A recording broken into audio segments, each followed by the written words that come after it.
Replace an aging air conditioner? Check out the free repair or replace tool from Air Comfort Service. Visit aircomfortservice.com/repair or replace.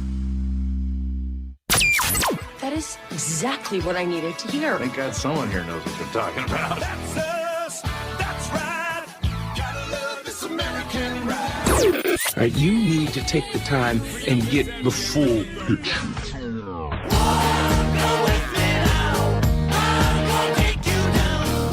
Oh, yeah, this is the moment you have been waiting for. Don't get me wrong. I love the ladies. I mean, they rev my engine, but they don't belong in the newsroom. Annie's out. Ryan and Brad are in. Goodness sake, kid. Keep your voice down. Your father's listening to the radio. This is the Mannie Frey Show. Fox News alert, Graham Plattner has just dropped out of his race for Senate in Maine after pressure from Democrat leaders following rape accusations from a woman he previously dated. Well, you've probably already heard that news, but that's the big political news of the day, that Graham Plattner is out of the race in Maine. We are here in St. Louis, Missouri, talking about it. I am Ryan Wiggins filling in for Annie Frey today. Annie will be on vacation for a bit, and so you're going to get me, you're going to get a couple other people. I will be also on vacation for just a little bit during her vacation, but I'm going to try to fill in as much as I can. In the meantime, since she is gone, we are talking about Graham Plattner because, as Annie said before, she's like, I don't even want to talk about this guy. He's in Maine. We're in St. Louis. Why are we talking about Graham Plattner? But he's so indicative of the problems that are going on in the Democrat Party right now. And I aim to highlight those problems here today on the Annie Frey Show. Let's start with, a report from Alexis McAdams. I think the Fox News break just played, not this exact thing, but Alexis McAdams, I guess, has been assigned to the story in Maine. Here she is talking about Graham Plattner. We did it the way that we were told we are supposed to make change. And we won. And now they are not going to let us have it. People in D.C. need to stay in D.C. Decisions should not be made in back rooms by people in places of political power. Less than a month to go now. We're going to have to see what happens. And it's less than a month after winning the primary with 72% of the vote. The once Democratic nominee for Maine Senate's now out. Maine Democrats are rushing to replace their nominee in a race that was seen as one of their best opportunities to unseat Republican Senator Susan Collins and flip the Senate. Party leaders say they will choose a replacement at a special nominating convention sometime this month. And that's why this is so important, is because the balance of the Senate hangs in the balance. I didn't really put that together very well. Because Susan Collins is always viewed as a very vulnerable senator on the Republican side in Maine. I know a lot of Republicans don't love her. I actually think that she's pretty true to her state. Unlike some other Republican senators like Cassidy of I was going to say New Orleans, but of Louisiana, and Murkowski of Alaska, those are supposed to be conservative seats, and those are not very conservative candidates. Maine is not. It's just a kind of a middle state, leans left, and so Susan Collins is a semi-leans left Republican, and she seems pretty true. I like Susan Collins. She drives me crazy sometimes, but I still think she's a pretty good senator, and Maine continues to pick her. She has actually moved ahead barely in polls on the average now, considering recent events.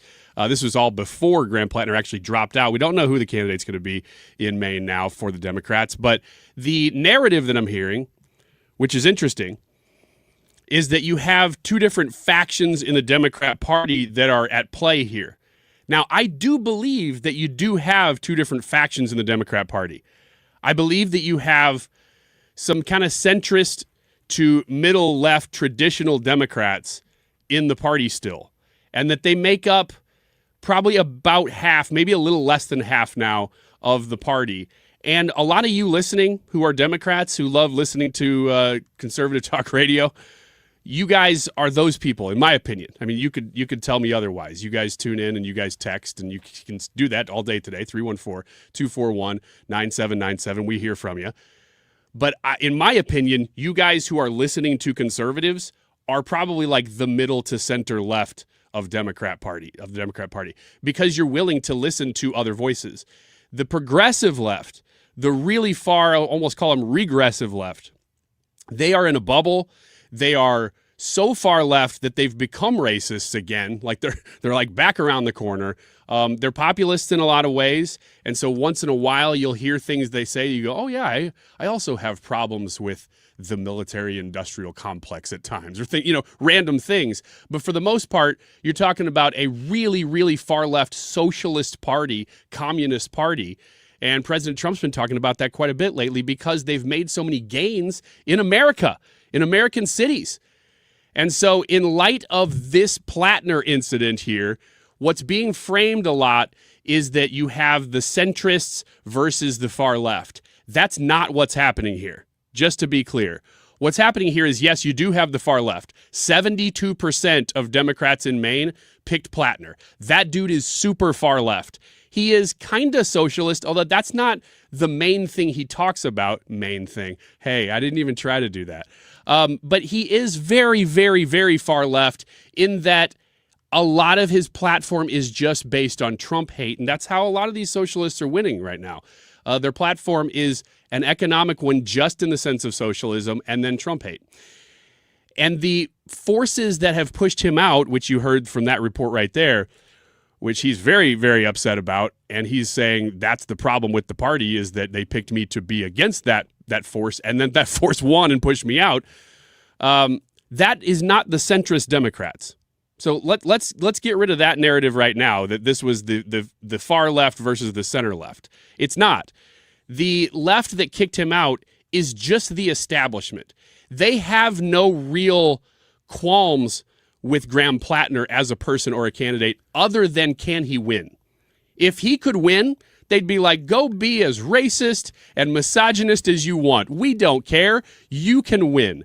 They don't really have any ideology that's specific. Yeah, they also, like to that point, you were saying ideology. They don't have a very narrow, firm political platform. The political platform that they will take is what will get us the W. That's it. Where we're running. Exactly. All we care about is winning. And that's the important thing to remember in this is it's not the far left versus the middle left. It is the far left versus, oh crap. The establishment went, I don't think this guy can win anymore and we're running out of time. That's all that happened here. And the reason I bring that up is because I pulled this article. There was an interview with the Democrat Socialists of America. And let's see, who's the actual person they're talking to? Megan Romer is the national co-chair of the Democratic Socialists of America. They are like a party within the party. And they're winning. They're winning a lot. Yeah. They're winning in basically major cities right now. So they're taking mayorships and they're starting to flex their muscles into more statewide seats. And that's their goal, is to be, they call themselves Democrat socialists, basically just because you vote for socialists, but they're socialists. And this article from MSN is obviously very friendly to their cause. And I wanted to read it because it's very indicative of where they think they're at right now. And they're actually looking at this very positively, aside from Graham Plattner, because nobody really wants to publicly back that guy now. He's not going to be in the party. I mean, he's not going to be part of the future of the party. So nobody's like looking at their paycheck and going, oh, maybe, up until now, there was a lot of people kind of on the fence because they didn't know. Right. But now he's not.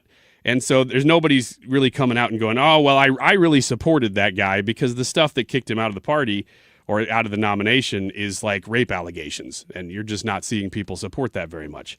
But the Democrat Socialists of America article here shows exactly what that far left is believing in and what they're pushing. And I thought with a title like Democrat Socialists of America have big plans for 2028, that's the title of this article, that I could get a little insight into where they're coming from. And I do believe that I have. They actually publish the question and then the answer fully. I love interviews like that because it's not spin. You're just reading an interview. And I like reading a lot of like celebrity interviews like that to see, are they really giving you a lot of spin? Are they giving you like the down low? I read an interview with Bob Odenkirk one time that was like that he just basically went through an entire interview complaining about shows that he wrote that were great that never got picked up. Like, this is really entertaining. But I like articles like that because you get to see everything that's going on kind of between the words and not just reading the report as viewed by the reporter. And so the first question this reporter gives is, the DSA, that's Democrat Socialists of America, has had a big primary or a very big primary wins in New York and Colorado, the mayoral race in Washington, D.C. Why do you think the DSA candidates are doing so well in elections right now? Well, the answer that they go into is economic. And they talk about the massive social safety nets that they want to employ. And they talk about all the Republican ones all the existing ones that Republicans are whittling away at, which isn't even true. Right. To my chagrin, I wish they would. They're not really. And they're like, well, Republicans are getting rid of all these things, and it's just false. So that's the first one. It's all about the economic message. Okay, fair. Internally, I can see that is what you're pushing. You're socialists. Your name is socialism. You're pushing a socialist economic message. Thank you for at least telling us that. The next question says, your economic message seems to have caught fire for Americans who really do feel like life is too expensive. But the DSA, Democrat Socialists of America's positions on some domestic issues like borders, like policing, open you up to claims that the DSA is just too extreme for regular Americans. I know that you're aware of this charge. How do you respond to that? And the answer is nothing. I read all through this. The answer is, well, we're focusing on our economic message. Right. Yes, that stuff is super extreme, but we're just trying to avoid it. That's the answer. Going on, it says, even in a much better world, people will still murder other people, the question is. This is an unfortunate fact, and voters here abolish the carceral state. So again, this is very friendly to the cause. We wouldn't use words like that. That's abolish the prison state. Whether it's the next week or 50 years from now, they sense that you are not where they are. Working class voters in the last election moved toward President Donald Trump, in part because, as we understand it from polling, many people felt like the Democrats had gotten too pie in the sky, right? They were too extreme on cultural issues. And so I wonder whether the DSA considers that while the economic platform is appealing, abolishing the carceral state simply isn't. And once again, the answer is just, yeah, we kind of know. They're not really backing away. I think the whole point of why I'm giving you all of this is that the socialists of the United States view their wins as a mandate. They see that they're winning in big cities on messages like, hey, we're going to implement universal basic income. We're going to get rid of people going to prison. We're going to make crime less punishable. You know, they're winning on those messages because the far left likes that message. So why would they back away from it? And the whole point of why I'm bringing any of this up is that they've achieved success on a small level in very blue areas. But these candidates that they're picking, I can't remember the guy's name in Michigan, but the guy, Kilmeade, was talking about him quite a bit today. He's a very, very far left candidate for Senate in Michigan. They might go through the same thing there that they've just gone through in Maine. They're picking these people now that they go, oh, you worked really well in the city. Now what about for governor? Now what about for Senate? What about for statewide races? El Sayed, thank you. These people are now expanding into larger races. And that's important to watch for two reasons. One is that if they win, then you are going to see full socialism in the Democrat Party. I mean, we're almost there. We're pretty much there as it is. But there's kind of a wait and see attitude from the establishment to see if, well, is that actually going to be popular or not? We're kind of still not sure about the word socialism. But if they are successful, then you're going to see full socialism in the Democrat Party. And if they take power, you're going to see full socialism in the United States of America. Conversely, the second point here is that if they continue to flame out like the Plattners have, I mean, he had other issues other than just socialism. But if you continue to see these really far left candidates get nominated to higher and higher positions, and they don't win in states like Michigan, because they probably will win in states like Illinois and California and just Democrat through and through states. But if they can't win in semi-swing states, Michigan should go Democrat, especially in this election. But if they can't, then you're really going to see a Democrat Party that's in trouble because they don't really have a message outside of socialism. We've said it many times on this show. What is the platform? And if you're a centrist Democrat, I still don't know the answer to that question. if you're a socialist, I do know the answer. It's socialism. And will it win? That's kind of the moment that we're sitting in right now to see with this upcoming election. I'm Ryan Wiggins, filling in for Annie Frey. We're going to take a short break and come back with Hans von Spakovsky and talk about everything legal. We'll probably talk a little bit about how do you force a candidate out? Is that legal to do in this case? I think the way that they did this was a little bit different than they did to Biden. So we'll talk that through next with Hans.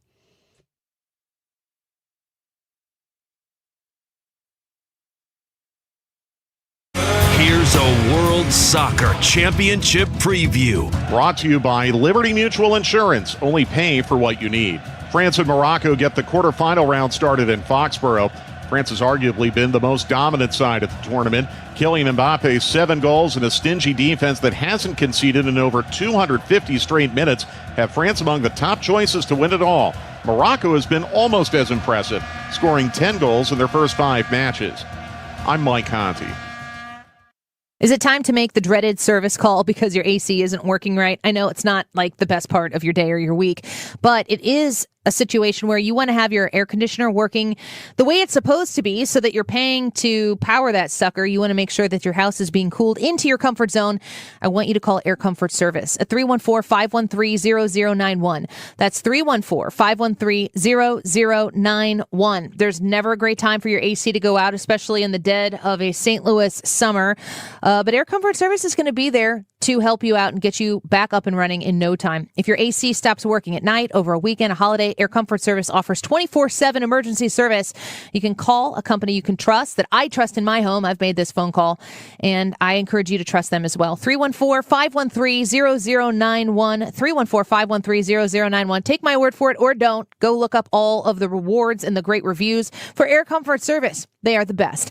Find them online, all the details at aircomfortservice.com. Hi, I'm Bob Kershaw with Retirement Advisory Group. Hi, I'm Tammy Kershaw. When we meet our clients for the first time, they have built up a lifetime of savings. Their question is, what can we do with this money so we can live comfortably the rest of our lives? First, we develop a strategy to protect your nest egg from any market losses. Then we build your own personalized structured income plan that will generate you an income the rest of your life. We put you in control of your money. You've earned it, and it's our job to make sure you enjoy it. Let our team show you how you can have the retirement of your dreams. Call us now at 314-993-9494 for a no-cost, no-obligation retirement review. You will also get a copy of our latest edition book, Your Key to a Worry-Free Retirement. We've been helping retirees and pre-retirees retire with confidence for 40 years. Call us now at 314-993-9494 or go online at retirementkey.com. That's retirementkey.com. Let's take a break. Good idea. Hey, Tom, what are you doing on that Amendment 4? You know we fought for our freedom and rights. I'm not giving them away without a fight. 4 takes them? That's exactly what 4 does. For over 100 years, Missouri voters have used our constitutional power to act when the politicians refused. I'll be darned if I'm voting to pass on less freedom and power to my kids. It doesn't 4 kill majority rule? Yep, creates minority rule, where just 5% of statewide voters in one district can block anti-citizen-led reform, making it nearly impossible to pass citizen-led ballot measures. That's just dumb. And when the politicians refuse to act, we've used citizen-led ballot measures to pass some big stuff, like lobbyist reforms, term limits for career politicians, and outlawing tax hikes without voter approval. I'm not surrendering my power and rights to a bunch of politicians and lobbyists. I'm no on Amendment 4. Hard no on 4. Pay 4 buttons or inch, prepare governance. Nothing makes a gathering great like Eggland's Best Eggs. They're just so delicious with better nutrition, too. For us, it's eggs any style, as long as they're the best. Eggland's Best. Better taste, better nutrition, better eggs. The Annie Frey Show is St. Louis conservative.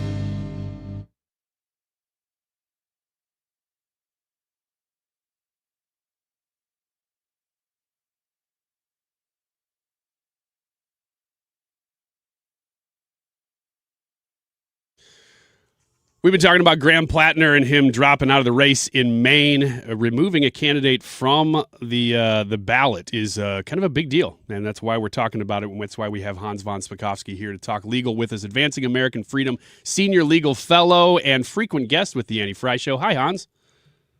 Hey, Ryan, how are you doing? Great. Great to talk to you again, as we always do, and I'm always in the room listening to you guys talk. However, I don't usually ask a whole lot of questions of you because Annie does a good job. But I do want to talk about Graham Plattner with you a little bit. This one seems like it's a little easier case because they sort of pressured him out. But now what happens in Maine, and is it different in every state, or is this kind of the same thing we saw federally when they removed Joe Biden? Well, the rules differ from state to state, but most of them are pretty much the same. If a nominee is a slot becomes vacant because the nominees resigned or died or anything like that, it's too late to hold another primary. So most states, and this is the case in Maine, the law actually gives the Maine Democrats State Committee.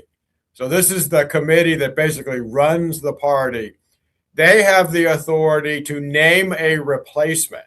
So it's basically all the members of the state committee who choose who the new nominee is going to be. And in Maine, the deadline for them to tell the Secretary of State is the fourth Monday of July, which by my calculations, July 27th. So they got to pick somebody by then.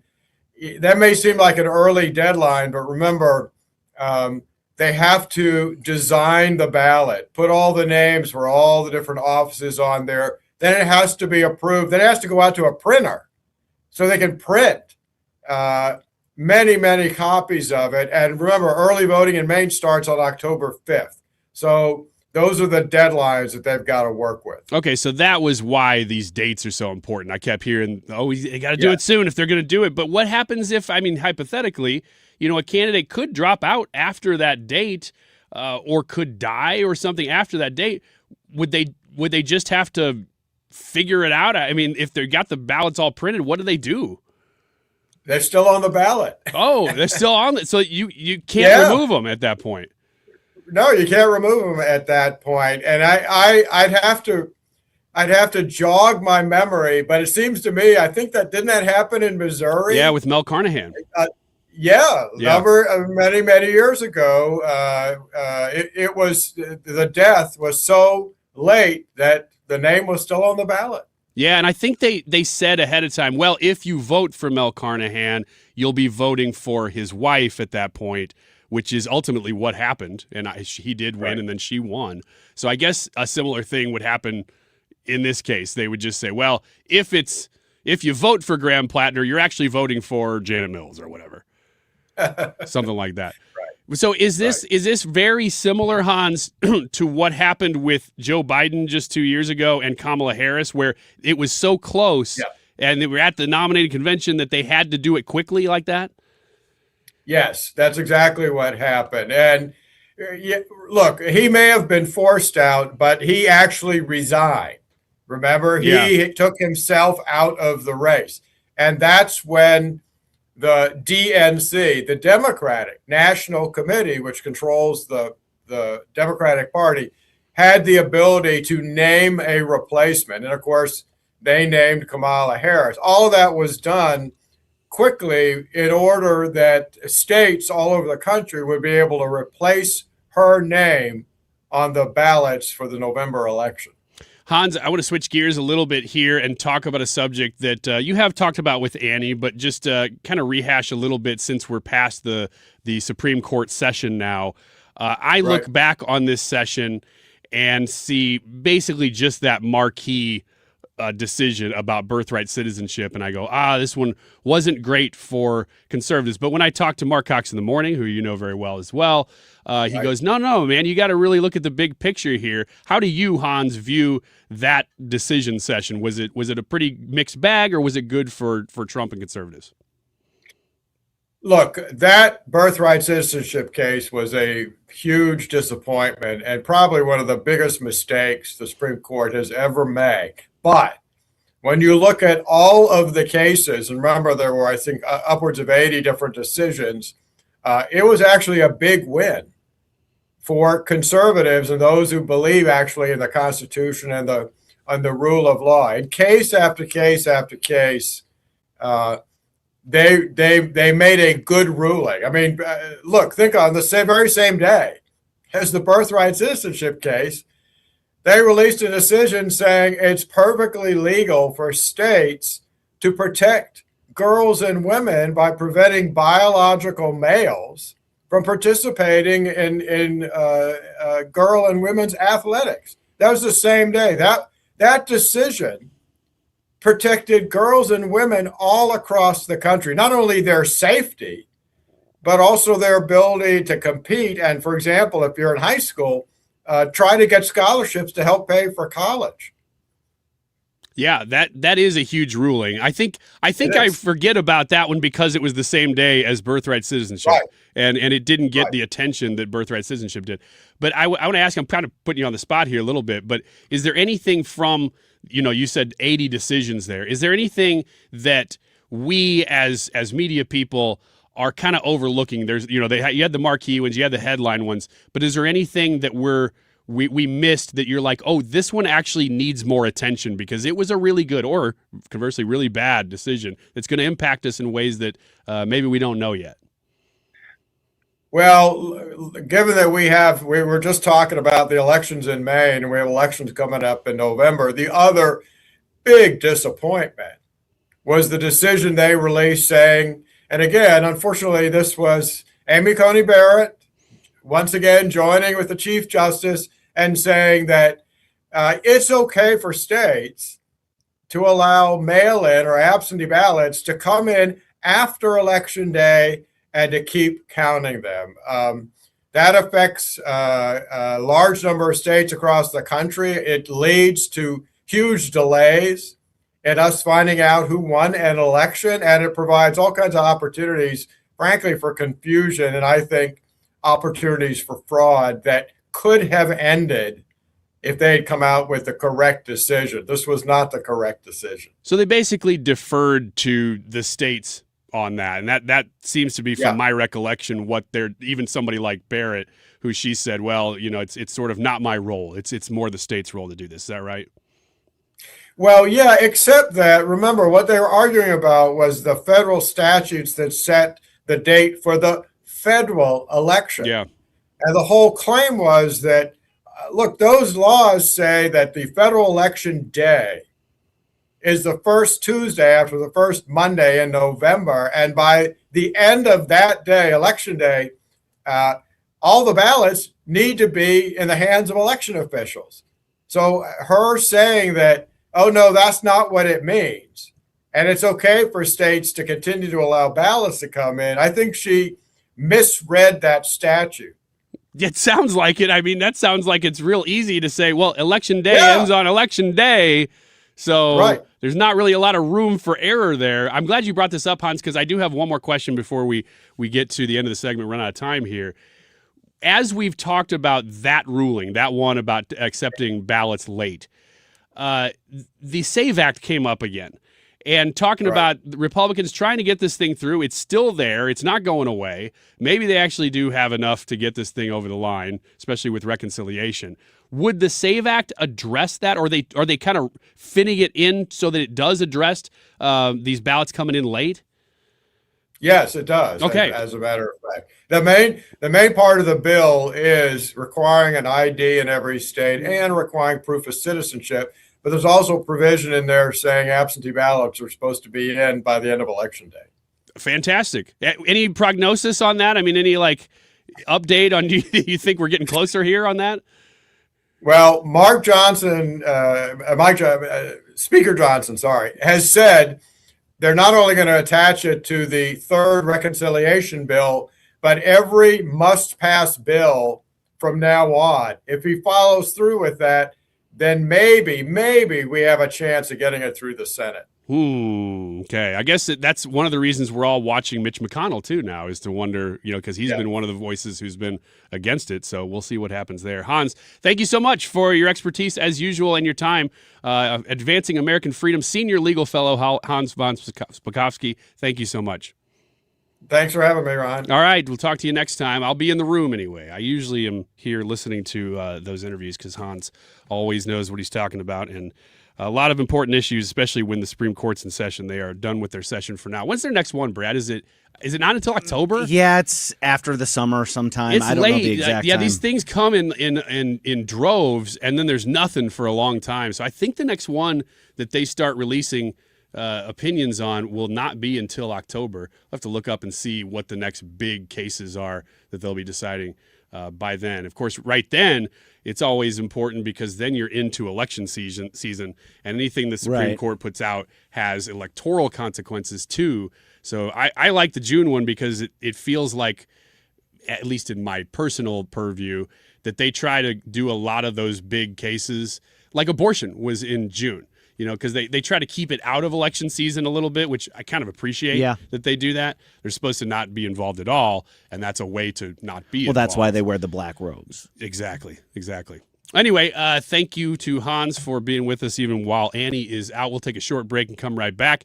We do have Wiggins America coming up in about 10 minutes here. That'll be led by Ethan, and that'll be a huge disappointment, as usual. That's not fair. He's not even in the room to Don't listen himself. to him, Red. Yeah. All right, we'll be right back.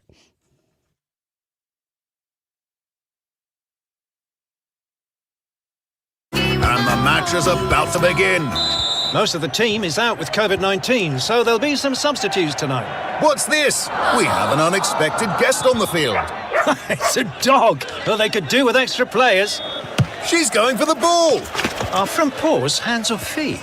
Soccer season is full of surprises, and COVID-19 could be one of them. If you test positive, prescription medications may help. Ask your doctor if they're right for you. Learn more at PfizerForAll.com. Sponsored by Pfizer. One of life's greatest mysteries has finally been solved. Who let the dogs out? Spruce. It's Spruce, the weed and grass killer that's safe for use around people, pets, and bees. When used as directed, spray the leaves for visible results in just 1 hour, and dead weeds in just 1 day. You spray, they play. Spruce, pet friendly, weed deadly. Find wherever weed killers are sold. If this is the year you're going to upgrade your backyard, call Chesterfield Fence and Deck. It's Mark Cox here. ChesterfieldFence.com is the easy website for you to get to. You go there, they're going to give you a free in-home estimate. They're going to give you a free project design. And right now, when you mention my name, they will give you 48 months same as cash financing. Think about that. You get the job done now. You take your time paying for it. You don't pay any penalties and interest. You just get your backyard looking great. It doesn't matter what you're looking for. Of course, they do wood fences and decks. They can do the composite decks that are basically maintenance free, and they can do that for the fencing as well. But maybe you've got something bigger in mind. Maybe you're going to put in a sunroom. You're going to put in an all-season room, maybe a pergola in the backyard or a new fireplace. You can trust my friends at Chesterfield Fence. They've been doing this since 1968. They take a lot of pride in what they do. Check out their reviews online. Tell them Mark sent you. Go to ChesterfieldFence.com. Hey, it's Mark Reardon. I'm with Stewie from Stewart's American Mortgage, and if you're thinking about refinancing, he has some great advice. Mark, this is a great time to refinance. If you financed over the last 3 years, you're probably paying a higher rate. Take advantage now. Refinance with the Bagel Loan. No closing costs, no title fees, no lender fees, nothing. Bagel looks like a zero, easy to remember. For those of you folks that are waiting on the sideline saying, hey, maybe the rates will go down more, I'm going to wait. Take advantage now. A bird in the hand's better than two in the bush. Refinance, get the cash out you need, get a lower rate, maybe even go from a 30 to a 20 year and keep that payment the same. All with the Bagel Loan. And this is a quick process, right? We close in 10 days. We send a notary out to your house to close so you don't have to take off any time from work. It's easy. It's simple. Bing, bang, boom. Your home is the biggest investment you're going to make in your life. Deal with somebody local, somebody who has a reputation, somebody who has accountability. I'm here in town. You can call me or text me after hours, weekends, whenever it's convenient for you. Call or text Stewie at 314-324-4440 or Google the Bagel Loan. NMLS number 226715. Today's YouTube live chat poll. Grade J.D. Vance as a vice president. It's a regular scale we always use, guys. We've got A, B/C, D, or F. Now, once you vote in the poll, we want to know why you gave J.D. Vance that grade. So you can text us at 314-241-9797. That's 314-241-9797. Or you can leave us a comment on the YouTube page. The time is 12:38. This time check is sponsored by Jerry Kelly Heating, Air Conditioning, Electrical, and Plumbing. It's time for a $98 AC tune-up. SpakovskySports.com. From Wood River to Weldon Springs, 97.1 FM Talk, St. Louis Conservative.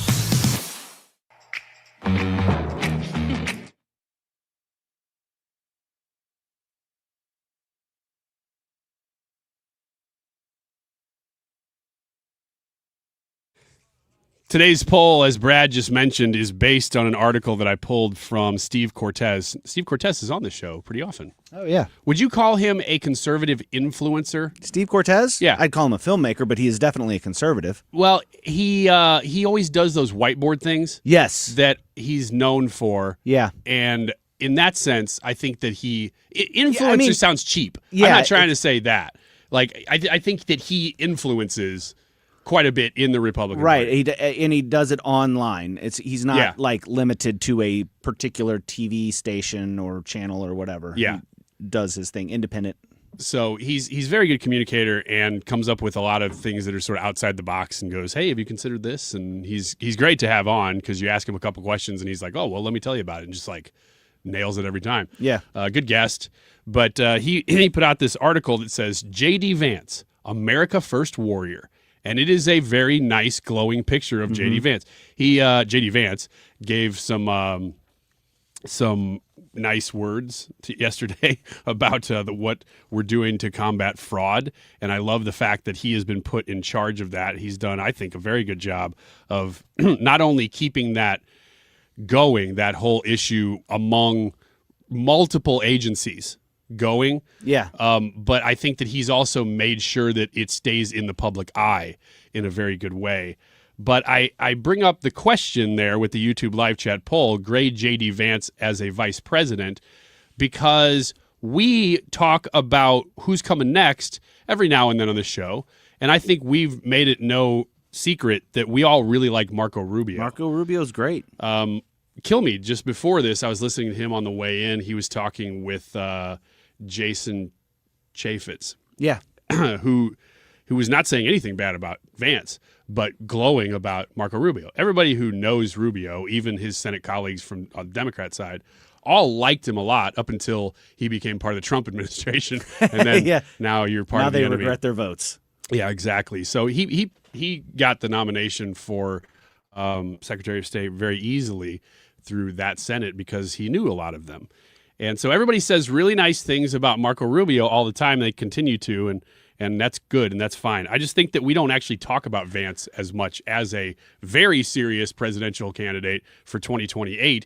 If he wants the job, it seems like it's going to be his nomination. Yeah, for sure. Now, it doesn't mean he wins, but it does mean he probably will win at least the primary. And in polls, he's ahead. I mean, he is the guy when you look at primary polling, and it's probably because he has a lot of name recognition and is associated with Donald Trump right now. That doesn't mean, again, that he is automatic. It just means that he is the front runner for sure. And it was interesting to me, tying it back to Steve Cortez now, that Steve Cortez has come out with this really glowing, I'm holding it up here, very glowing picture of J.D. Vance because, and I don't know if I'm speaking out of turn here, I think I'm saying things that everybody would know, Steve Cortez went all in on Ron DeSantis in the last primary. And obviously, that train didn't make it to the station. Yeah. So I don't know if he is thinking, hey, maybe I need to go with the front runner this time, or if he just likes Vance that Maybe much. He's just going with what, his instinct is. Or his instinct. But he is on board with J.D. Vance this time. And I find it interesting that we have not talked about him as a very serious presidential candidate as much until I started reading all of the reasons why, he's really good. And he obviously, Cortez is good at painting that picture, and he's good at bringing up the things that maybe you forget about. He says, first, he has excelled as a peace negotiator. That has been something that I think he has been overlooked at a lot, is his foreign policy, because Marco Rubio has gotten a lot of attention for that. That's the role of Secretary of State, of course. But J.D. Vance has been involved in all of that, too. And J.D. Vance has been, I think, a little less hawkish than maybe even President Trump has on some of these issues. And that would be the only place where you could maybe find a little bit of a divide between them. But that's not public. That's just perception. Well, Yeah, and I mean, that has been my perception. He's more isolationist. Yes. And to me, I see that as a weakness. I don't like an isolationist foreign policy. Let me ask you this. Do you think that there is a difference between Gen X and boomers at this point and Gen Z and Alpha or Gen Millennials? I'm forgetting millennials. So is there a divide between young and old on should we be isolationist versus should we intervene? Yeah, I think there is. I think that the boomer generation is a lot more interventionalist. I find myself to be more interventionalist than even my generation, though not as much as the boomer generation, and probably more so than even Gen X. But whenever I look at this and whenever I think about this, I'm a student of history. I like history. I'm a nerd. Anytime the United States has been isolationist, it has not worked out well, and we get sucked into a world war. Every time. Like, we're not going to do that. World War I, boom, we get sucked in. Germany is fighting Europe, and we're like, that's Europe's problem. We're not going to get involved. And the next thing you know, Japan bombs Pearl Harbor, and there we are. We just kind of sat back and made money off of it by sending supplies to England, selling Lend-Lease, all of that fun stuff. But then I look at, I would rather put out fires when they're small than allow them to get big because we don't want to get involved. Handle your own stuff. Europe cannot handle its own stuff. I mean, yeah, not anymore. They don't get involved in anything anymore. They couldn't then. Yeah, Trump's been very vocal about his criticism of NATO's involvement with Iran and doing jack squat. But I find it interesting. The only difference that I can really find between J.D. Vance and Trump, and for that matter, J.D. Vance and Marco Rubio as the two frontrunners, is on that issue. Yeah. And they're not publicly fighting about it. I don't even know if they're privately fighting about it. Yeah. They just seem to have a little bit different philosophy, and I think it is age-based. Yeah. Marco Rubio and J.D. Vance aren't vastly different ages, but there is probably, 10 to 15 years there, something like that. Marco Rubio is in his early to mid-50s, I believe. J.D. Vance is in his early 40s. Well, and I think there's also an upbringing difference there.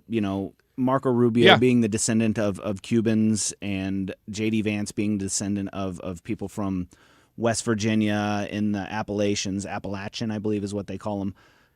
There's a different attitude toward foreign involvement whenever your family has come from a foreign country and they've seen what has happened. They're like, you are a great force for good. Why don't you help people? And the people that grow up in Appalachia where you're talking about take care of your own, take care of your family. Yeah. And then you look at it from this attitude of why would we shed American blood for a cause that we're not really sure we believe in? Especially since people feel like they've gotten burned with the Gulf War and the war in Iraq and the global war on terror. I think it's a great point. That's why we're asking you today to grade J.D. Vance as a vice president. That is our YouTube live chat poll. You can always vote by getting on the YouTube page, our stream that's live, and you can see us there. And we are doing the show. And you can vote there and leave a comment, or you can always text in 314-241-9797. We will continue to monitor both of those places as we go about the show and your response to that question. Grade J.D. Vance as a vice president. It is, I just doing a time check here, 12:46. This segment is sponsored by nobody. It's actually sponsored by a whole lot of people. Yeah, we'll get to that in just a second. But Ethan's America, as we call it, is coming up next. We'll see how this goes. Stick around.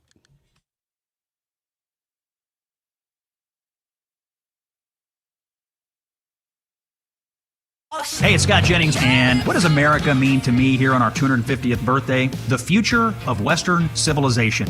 The future of human liberty. That is what is at stake in our world right now. America 250 is sponsored by Paramount Men's Medical Center. HomeshieldFoundationRepairs.com is the website. I really hope that you have learned by now that I think Matt Hayes is a guy that you can trust. And meeting him maybe in your basement while you're trying to figure out how to solve the waterproofing concerns that you have with the water leaking in, maybe a lot of water leaking into that basement. You need to get ahead of it before it gets worse. It's going to get worse. So here's what you do. You call Matt Hayes at Home Shield Foundation Repair, and you invite him over so that he can look at what you're dealing with and give you an estimate that will give you the solution that you need once and for all to have that waterproof basement finalized.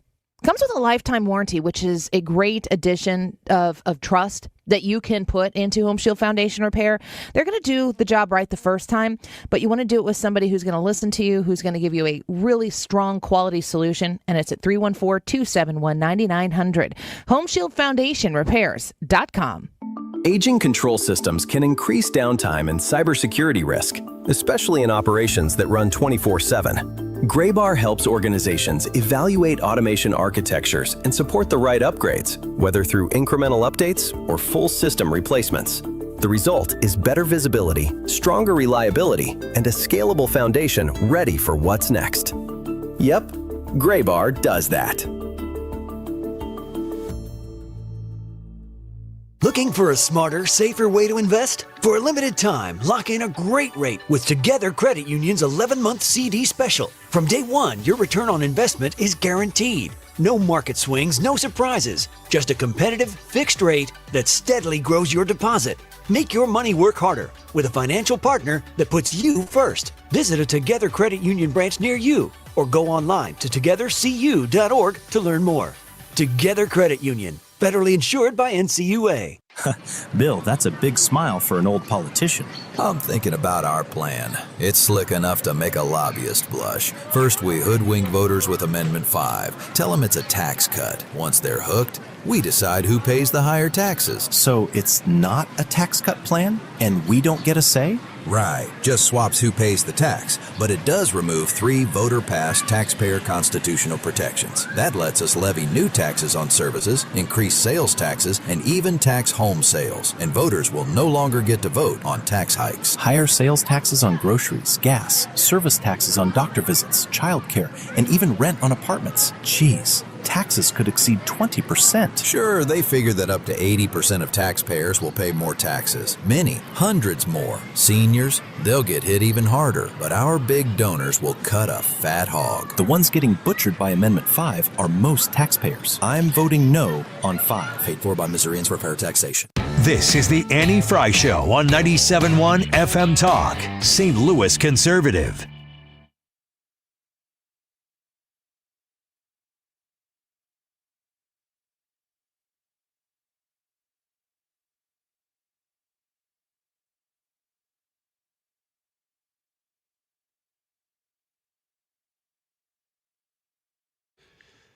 You know what this reminds me of? Chicago Bulls. Michael Jordan. People telling me that I need to remember that this was associated with the Bulls. Because I didn't care about the Bulls. But everybody, you didn't? Every time this song would play, somebody go, oh, this is associated with the Chicago Bulls. This is just and I some remember powder. that. I love that even had to be said. What? This was associated with the Chicago Bulls. You This sound was like before, AI. This was before your time. Are you but I aware still of know this? that. You know that? Yes. You know it because people told you that. No. You went back Maybe. and watched old footage of entries of Chicago Bulls from the 90s? That's on brand. Did you watch the Jordan documentary that came out during COVID? No. Everybody did except for Ryan. Yeah, I that don't was watch like- documentaries much. Yeah, I've We were learned talking about that this today. before. We Yeah. were talking We were about true this crime today. stuff. Maybe, I don't know. Maybe people did, but like it's definitely stuff that I've heard before. So, you know. Wiggins. Oh, Wiggins. Not Wiggins America, Ethan's America.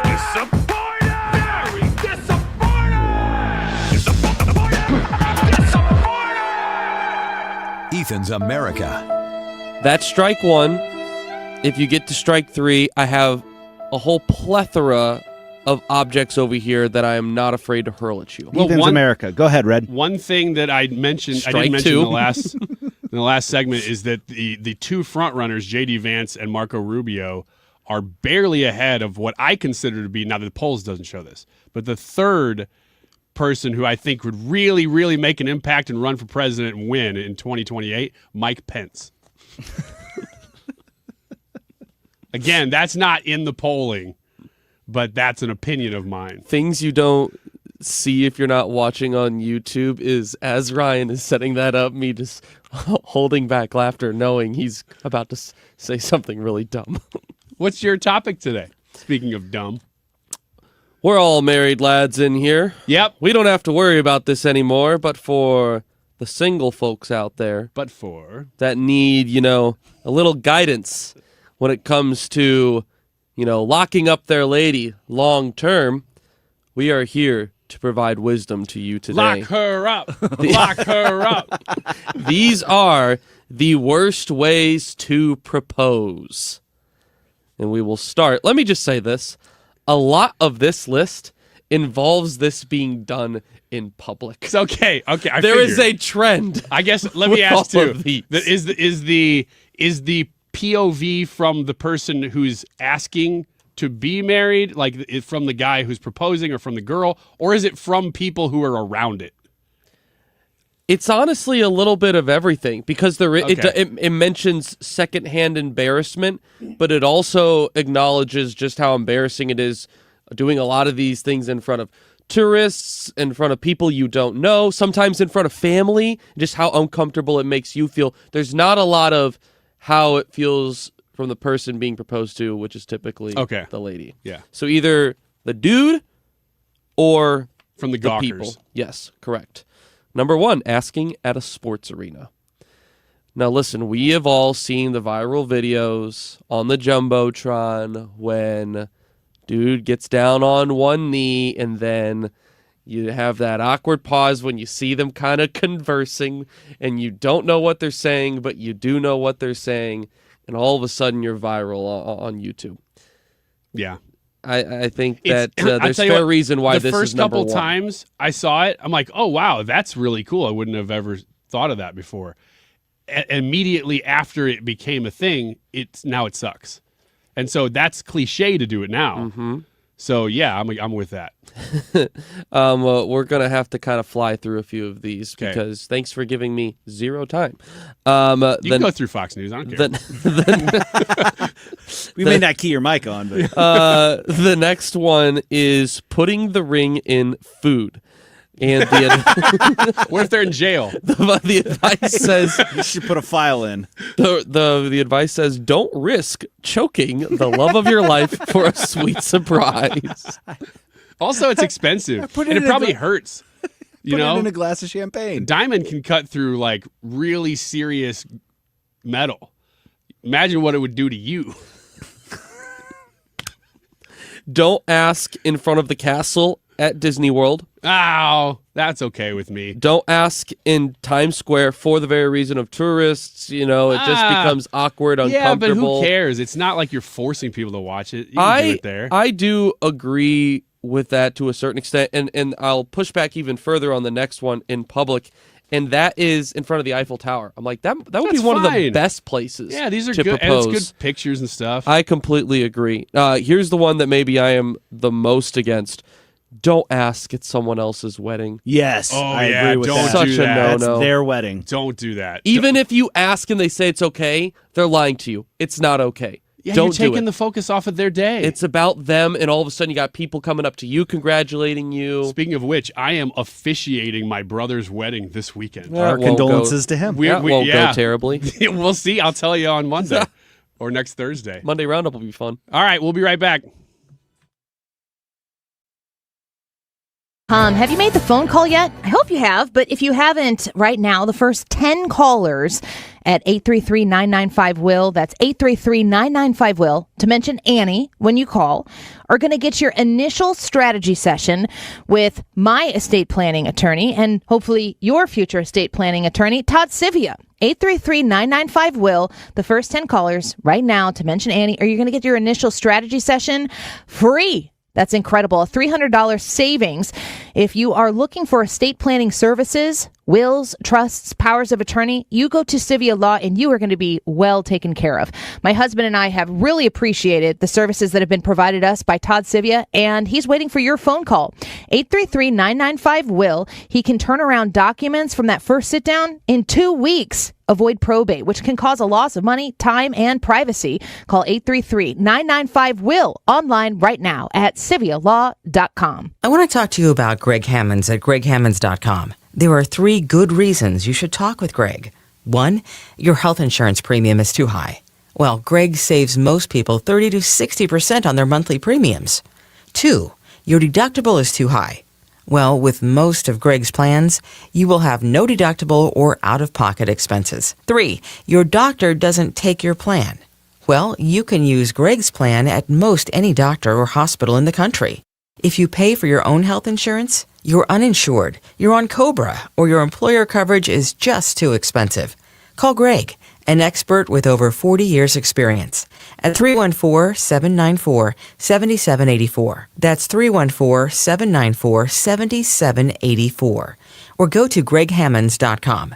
That's greghammonds.com. Greg will customize a plan chosen and managed by you, not the government. Because you don't know what you don't know about your health insurance coverage. Just hearing the word IRS can make people break out in a cold sweat. No one wants to deal with the IRS, and now you don't have to. The good news is Legal Tax Defense has been successfully negotiating with the IRS for more than 15 years. It doesn't matter how much you owe, whether it's $5,000 or $5 million. You deserve the best in the business on your side, and that is Legal Tax Defense. Even if you're working with someone else and just want a second opinion, there is no cost or obligation to call. They can prevent levies, liens, wage garnishments, even file back tax returns. And the best news about Legal Tax Defense is they won't take your case unless they know they will reduce or eliminate your tax debt. Call Legal Tax Defense right now for a free no-risk consultation. 800-284-1238.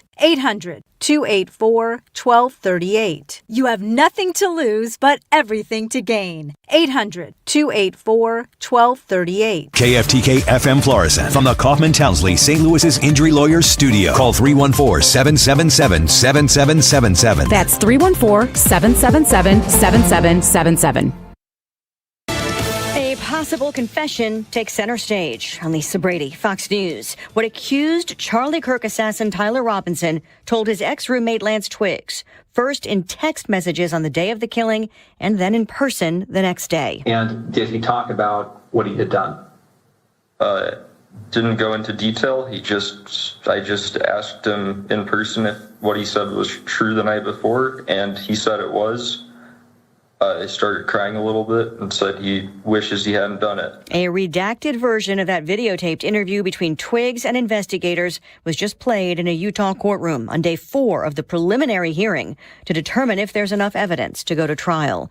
Earlier, Judge Tony Graff rejecting a motion by Erica Kirk's lawyers who want everything made public. The court does not make a blanket ruling as it relates to any exhibit. Instead, the judge will consider each exhibit individually. The man who killed an American tourist in Hungary is sent to prison. 31-year-old Mackenzie Michalski from Portland, Oregon was on vacation in Hungary when she went missing in November 2024. Investigators say she met her killer at a nightclub before leaving for the man's apartment. There, she was beaten and strangled. An Irish citizen identified only by the initials LTM has been found guilty of her murder and sentenced to 14 years in prison. There's no possibility of parole. After his arrest, the then 37-year-old man claimed Michalski's death was an accident, but police say he tried to cover up his crime by cleaning his apartment and disposing of his victim's body. Fox's Jonathan Savage. President Trump has several White House meetings today after returning overnight from the NATO summit in Turkey, while the U.S. military hit Iranian targets for a second night. Iran retaliating again by targeting U.S. force sites around the region. A U.S. official says drones and missiles were intercepted by the U.S. and its partners. America is listening to Fox News. Point! Hey, you okay? You don't normally miss those shots. Oh, I just haven't been as regular lately, and it's making me feel sluggish. You should try Metamucil. It's been a game changer for me. Metamucil's plant-based psyllium fiber helps trap and remove the waste that weighs you down. Ace, you're moving better than you were last week. Definitely. Metamucil keeps you moving.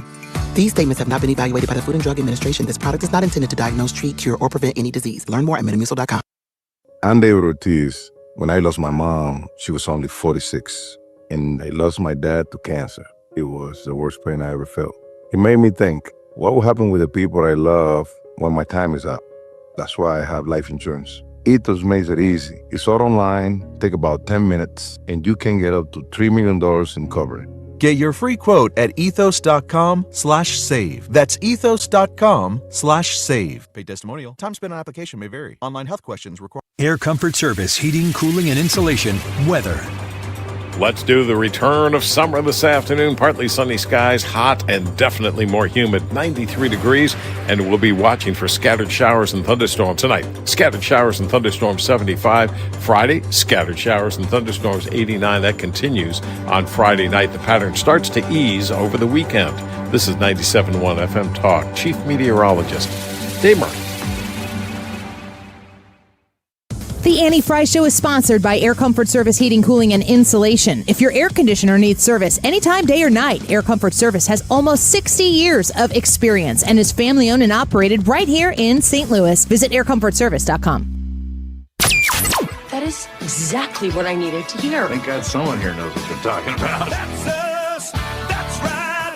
Gotta love this American ride. All right, you need to take the time and get the full picture.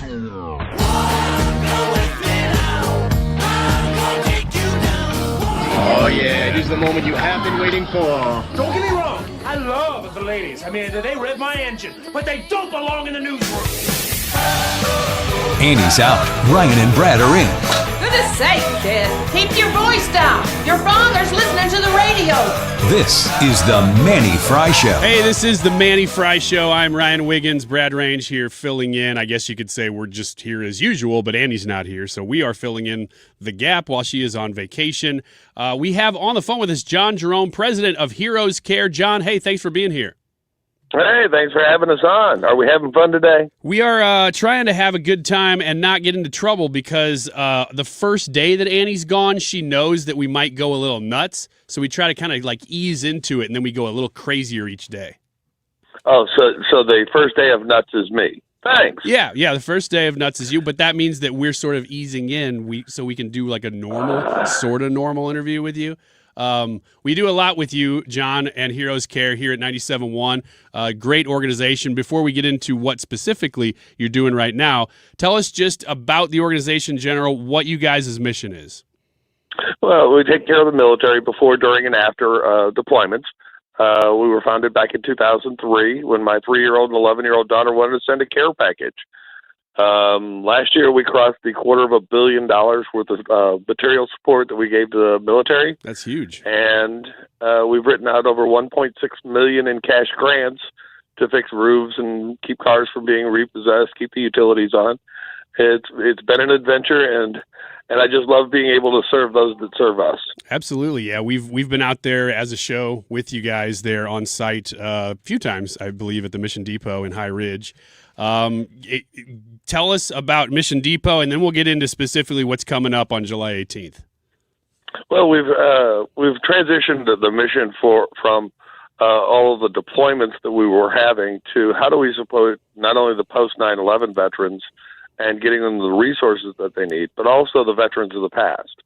What we call the Mission Depot is we have donors from around the country and here locally that donate their product. We have a connection with Men's Warehouse and Joseph A. Banks, which is what this event is about. They give us a tractor trailer full of their shirts and shoes and ties every month to help us with the mission. We have all different donors, and we're looking for companies that are listening if they want to help out. But what we do is it is a free store for the military. So all of the product that we have is brand new, and we get to meet those veterans. And they get to come in, and it's basically a little Walmart, little Kmart, where they have every department from food to hygiene items to I have a man cave so the guys can get man stuff that goes on. But cool. When they come in, we get to know who they are and what their needs are. So if they haven't filed for their benefits, we have a veteran service officer on site. Back in September, we just put in counseling, and now they can come to an environment that's free of charge to them. And it's somebody that they trust. And the whole thing about the Mission Depot is how do we build trust and those relationships? So you have all these resources for people who are, if you're listening right now, and you are active duty military, or you are a veteran, or National Guard, or a reserve member, as well as, correct me if I'm wrong here, John, police, fire, and EMS all are eligible. For this event, yes. For this event, okay. Yes. And this for this event, okay. For the shopping at the depot, it's our military, guard, reserve, active military. We'd love to expand to police, fire, and EMS. We just need more donors to fill the place so that we can honor what we say. Okay, so the headline for this event is that you have 1,000, you already said a little bit of this, but 1,000 brand new suits that you're giving away, and this is all going to happen on Friday, July 18th, so next Friday. Give us Saturday. Sorry, Saturday. It is July 18th. I got the date right? Correct. Okay. Correct. So this is all going to happen on July 18th. What is happening from 9 a.m. to 2 p.m. on that day? So anybody that is serving, has served, or is fire, police, EMS retired, they're going to come in, show up. We're going to give them basically a line ticket, and they're going to be able to come around and meet all of the other businesses that make what we do possible every day.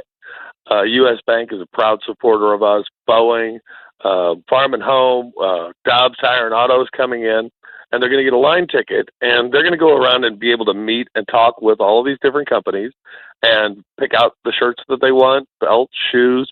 We've got a whole bunch of product for them to select for themselves. We'll call their number, and they'll come in. But the fun part is that when they come in, they get their line number. That number is also their raffle ticket. So not only are they getting stuff, just as you would because you're Mission Depot, but your line ticket also gets you a possibility of winning a $2,000 foosball table, an ice hockey table, a $400 vacuum, a Texas Roadhouse gift certificate, and many, many other things that have been donated, all part of this one event. And we just came in, Farm and Home's donating a $300 Yeti cooler. Okay. And our newest supporter of Dobbs Tire and Auto, they're going to give away 2 sets of brand new 4 tires for 2 people, along with 15 oil changes. And so if you're just tuning in, you're like, wait a minute, sounds pretty good. Once again, if you are a active duty military member, a veteran, National Guard, reserve member, police, fire, or EMS, you can come to this event on July 18th. Just show up, and we're going to have a good time. And it's all free. I'm sorry? It's all free.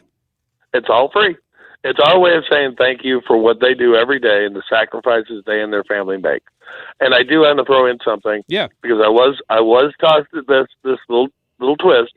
For the female veterans, when they come in, we're going to take their name and information, and we're going to let them shop later on for all of the women's clothing that we have. So we have name brand clothing, very expensive, right down to Coach, Michael Kors. All of that is in the depot. We'll let them shop later on. We'll call them in to do their own for the females. Fantastic. And so is there a she shed too, or just a man cave? Well, I think the she shed is some Coach purses. Good enough. Jon, thank you so much for what you're doing. If you want people to, if you listen to this and you go, wait a minute, that's a lot of information. I want to see for myself what's going on. Where do you want people to connect with you and see everything that we just talked about? Anybody that has questions, just email me at president@heroescare.org, and that's HEROES care, CARE.org. Or they can call the office, 636-600-0096. And we're always looking for new companies that would like to join in. They'd like to put in a raffle prize and be part of the festivities and being able to say, well, thank you to the police, fire, EMS, the people that serve us. This is your opportunity to come meet them, shake hands, tell them thank you, and to put in your raffle prize or to make our mission in the future possible by donating their products. Jon, thanks so much for what you're doing. We're glad to partner with you. Hey, great having you on board. You guys are making this event huge. Sounds good. Thanks, Jon. We'll talk to you later. Thank you. Jon Jermoe, president of Heroes Care. And again, you can contact him directly. Heroescare.org is their website, or you can go to our website, 971talk.com, and under our events page, you can see the Heroes Care event there. 1,000 Suits for Heroes is the name of that event, and it is next Saturday, July 18th. 1,000 brand new suits to active duty military members, veterans, National Guard, reserve members, and police, fire, and EMS personnel, as well as everything that goes on every day at the Mission Depot in High Ridge. So check that out, that one-time event, or just check out High Ridge's Mission Depot. It's an awesome thing, and we've been out there many times as a show to see what exactly goes on there on a daily basis. It's a well-oiled machine, right? Too. Yeah. I mean, it's not disorganized, it's not anything. You show up, they've got a representative. and they walk you through and you go through, and man, they have everything. He mentioned, what did he say, Michael Kors purses? They have Coach purses, that's right. Very, very high-end stuff there, too, as well. It's not just... Yeah, and we've talked about the Mission Depot, but one of the things that they do there regularly is that if you are in any of those categories and you just are looking for a job, they have people there who are almost like job coaches. They have employers that they're connected with that they can get you in with really well. And that's a huge leg up if you're just looking to kind of get back, especially if you're freshly out of the military. Right. You're just kind of looking to get back into civilian life. Yeah. They will help you do that. Yep. All right. Yeah, check that out. 971talk.com or heroescare.org. We're going to take a short break and come back and talk a little bit about some of the Mitch McConnell stuff. I've got a timeline of events that I'm going to go through with you right up until the present moment. And we'll give you the latest regarding the senator from Kentucky here on the Annie Frey Show on 97.1 FM Talk.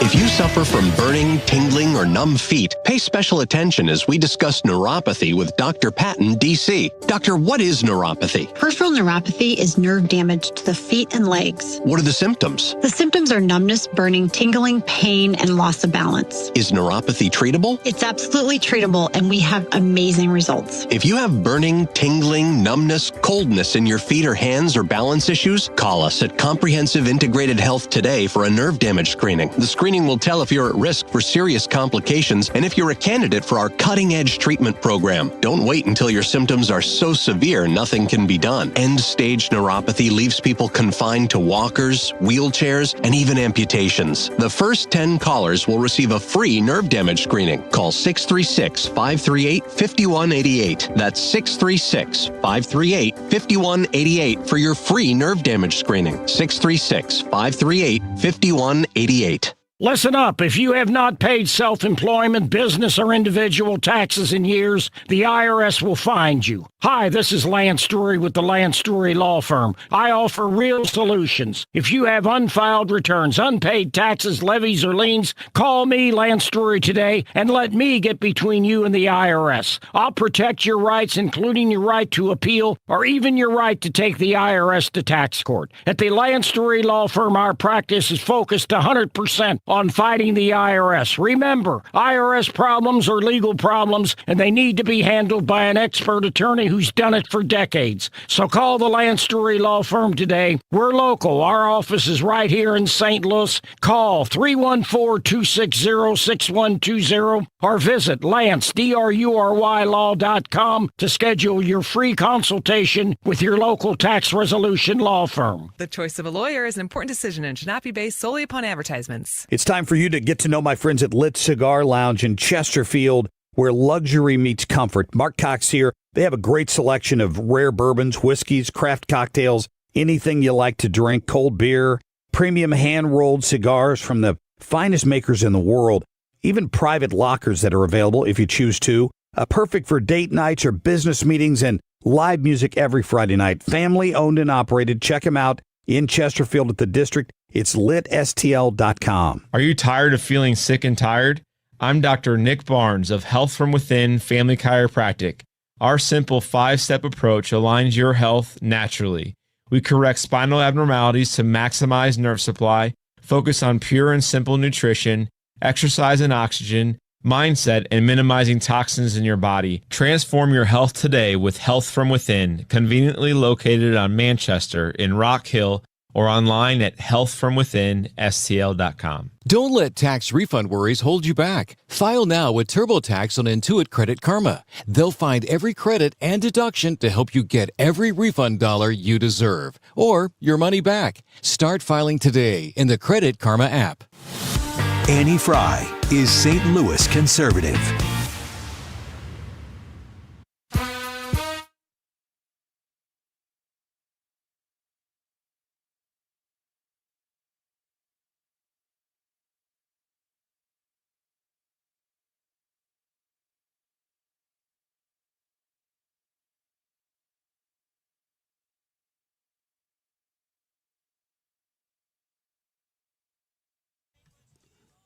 All right. Of course, because we haven't really heard from Mitch McConnell, and his health has been pretty bad for quite a while, there's all kinds of conspiracies that he is not actually with us anymore, in that he has died in the hospital or something like that. His wife is in China, which is a weird. Okay. Of all the conspiracy stuff around this, that is the weirdest one. Yeah. That in the midst of him maybe on his deathbed, or at least in really bad shape, allegedly. Well, I mean, he's not well enough to go to the Senate. He's in bad enough shape that he's not able to be in the Senate. So, I mean, maybe he's not mobile enough to go to the Senate. Well, whatever it is, he's in a hospital, and his wife left the country, and you're like, well, that is odd. I mean, it's just a little awkward and odd. And she went to China, and as far as I know, she is not back. You know, it was like 3 days after he went in the hospital. She's like, I'm out of here. That's what's weird. That is what's weird. And so all these reports of like people have talked to him and stuff, I don't necessarily. I'll put it this way. Go ahead, put your tinfoil hat on, Ryan. When John Thune or whoever in the Senate goes, I talked to him, I'm like, I don't care. let me hear from him. When Scott Jennings says I talked to him, I go, actually, I believe you. Yeah, for sure. So it's not really like a side of the aisle thing. It is definitely a motivations thing, because I can't figure out why Scott Jennings would be like, yes, I will be involved in your conspiracy. Why would he do that? There's no upside for him. There's no especially upside. Not if he's on CNN and like it could be very bad for his career. If it were to come out that he was part of that. Right. The risk versus the reward of doing that. What is the upside? Exactly. Because then that would hurt his credibility for the rest of his life if it was exposed that he was like part of a cover-up or something. Big government. Yeah. Now, John Thune, he's almost like, well, yeah, that's what you'd say. It's like, so, it's expected. Or whatever. I would expect Chuck Schumer to do the same. But I've discovered, according to FoxAntonio.com, a timeline of events for Mitch McConnell's health. And this goes all the way back. It says in childhood, he contracted polio. Did you know that? I did not. I didn't either. Leaving him with lasting weakness in his left leg. And you'll hear how that comes back here in later life. It says in 2003, unrelated to any of that, he underwent triple bypass heart surgery in 2003. Yeah. That's a pretty long time ago now, and that's a big surgery. And he's been okay since then. Well, then, starting in August of 2019, you'll hear that weakness in his leg start to come in because he starts falling down a lot. Yeah. And when you get to a certain age and somebody says, oh, so-and-so fell down, you go, uh-oh. Yeah. And I remember when I was in college, I didn't know that, when you're in college, you don't know like the lifespan of people, like the code words. But somebody told me, I think it was my mom, said, hey, Grandpa fell down. And I'm like, well, people fall down. What is it? What is it? I fell down like 10 minutes ago. Yeah, I fell down too. What's the big deal? And it was like, oh, no, you have to understand when you get to a certain age, if you fall down, that's a thing. And so in 2019, it says he fell down. It's not my grandpa. This is Mitch McConnell. Fell down and fractured his shoulder after a fall at his home in Kentucky. That was 2019.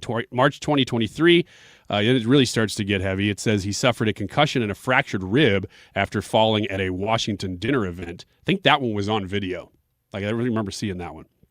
Right afterward, July 2023, he fell again while exiting an airplane at Reagan National Airport. July 2026, 26 of 23, he froze for roughly 20 seconds. We all remember this one, right? He was on camera. He froze for about 20 seconds during a Capitol News conference, and everybody went, uh-oh, he's not okay. Right after that, in August of that same year, 2023, he experienced a second freezing episode while speaking in Kentucky. The Capitol physician later said there was no evidence of a stroke, though, or seizure, or movement disorder, which you go, I don't necessarily trust that you're giving me the truth. I saw what I saw. December 2024, he fell again at the Capitol, spraining his wrist and suffering cuts to his face. And I don't think that fall was on camera, but I do remember seeing the cuts on his face. And then here, getting much more recent, February of 2025, he announced he would not seek re-election in 2026, possibly due to all these health problems. In October 25, he fell again while walking through the Capitol, so this is becoming very regular. And then in February of this year, he was hospitalized with the flu before being discharged more than a week later. And that brings us to the present moment, where on June 14th, so this is, let me pull up the calendar and tell you exactly how many days ago that was. June 14th was 3.5 weeks ago. He was hospitalized for a second time this year after emergency responders were called to his Washington home. McConnell's office has not disclosed the reason for his hospitalization. So that's another one that you're like, okay, the wife thing is kind of weird. Yeah. They also haven't said why he was hospitalized this time, and he's been in there for almost a month.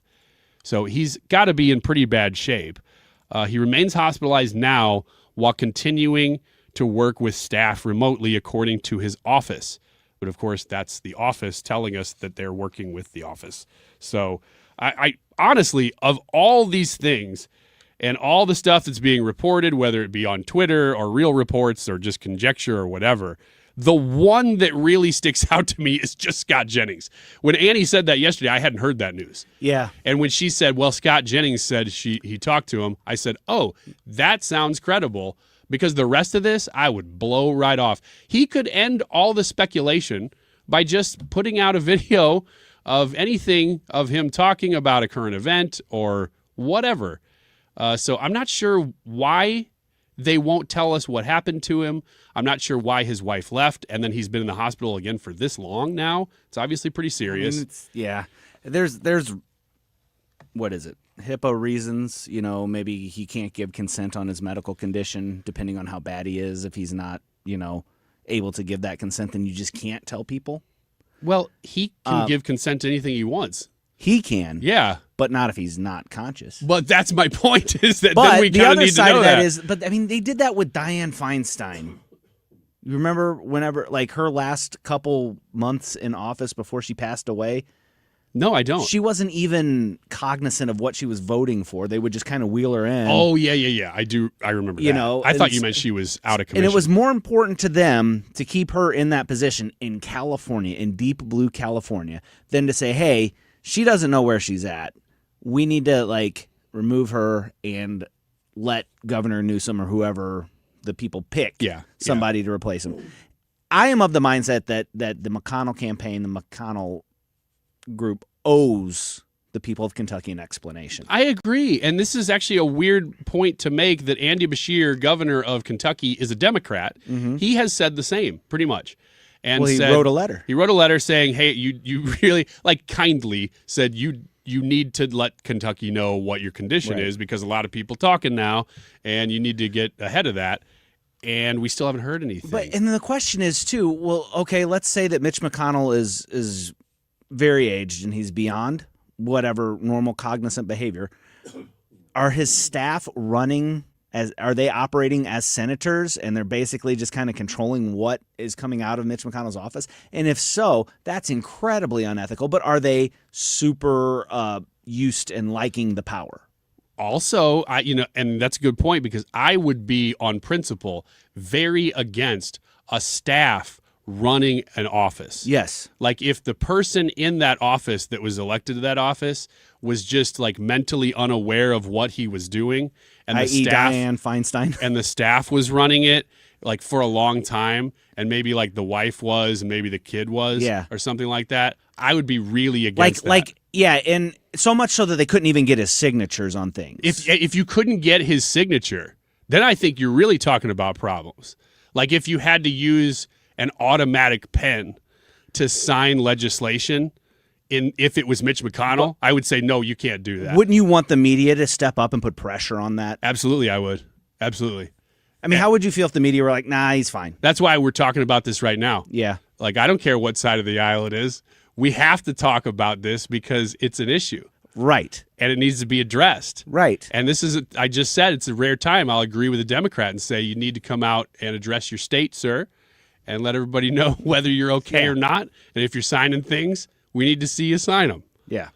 The other reason why this is such a fascinating thing is because he's such a vote against so many priorities of the president and of most Republicans right now, which is weird because he was really good about a lot of things for a long time. And then it's almost like he got TDS and just went, I'm against it now. And you're like, dude, why? Why do people get like this? The SAVE Act is good legislation. In fact, the vast majority of the country polls in favor of it. Yes. Not like 51%, like 71%. Like, Makes it's you really wonder. high. And so your own party is absolutely in favor of it. And yet we have this power struggle now, which is why this is such an interesting story of you have kind of, I don't want to say neocons because that means a lot of different things to a lot of different people, but super, super conservative factions of the party are saying that, oh yeah, he's completely incapacitated and that's why his wife left, because then she wouldn't have to consent to anything and all that. Because if they declare that he is either dead or he's brain dead or incapacitated, whatever that means, right now you would trigger the special election. Yeah. Well, if you get the special election or the appointment or whatever it ends up being, then you might get a senator who is in favor of something like the SAVE Act. You don't know, but you might. Yeah.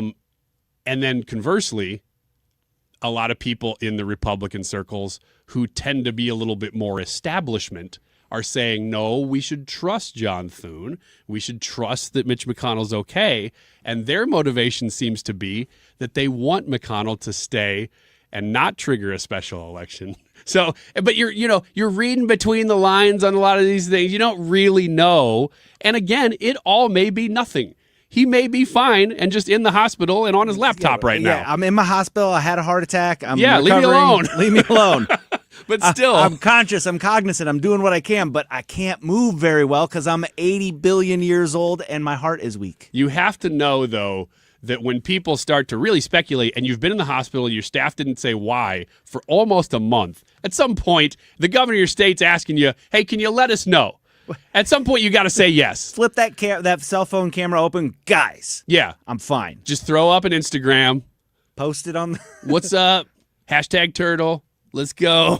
Whatever it is. Cocaine Mitch. It'd be fine. And you know what? It might be your most watched video ever. Yeah. So whatever message you want to get out to the world. Are you suggesting do it for the likes? Include that in that video. And lots of people will see it. But in all seriousness, you owe it to your constituents.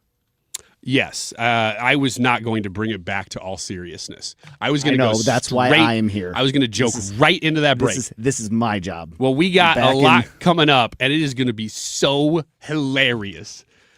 I hope. I don't really know. Setting that bar high.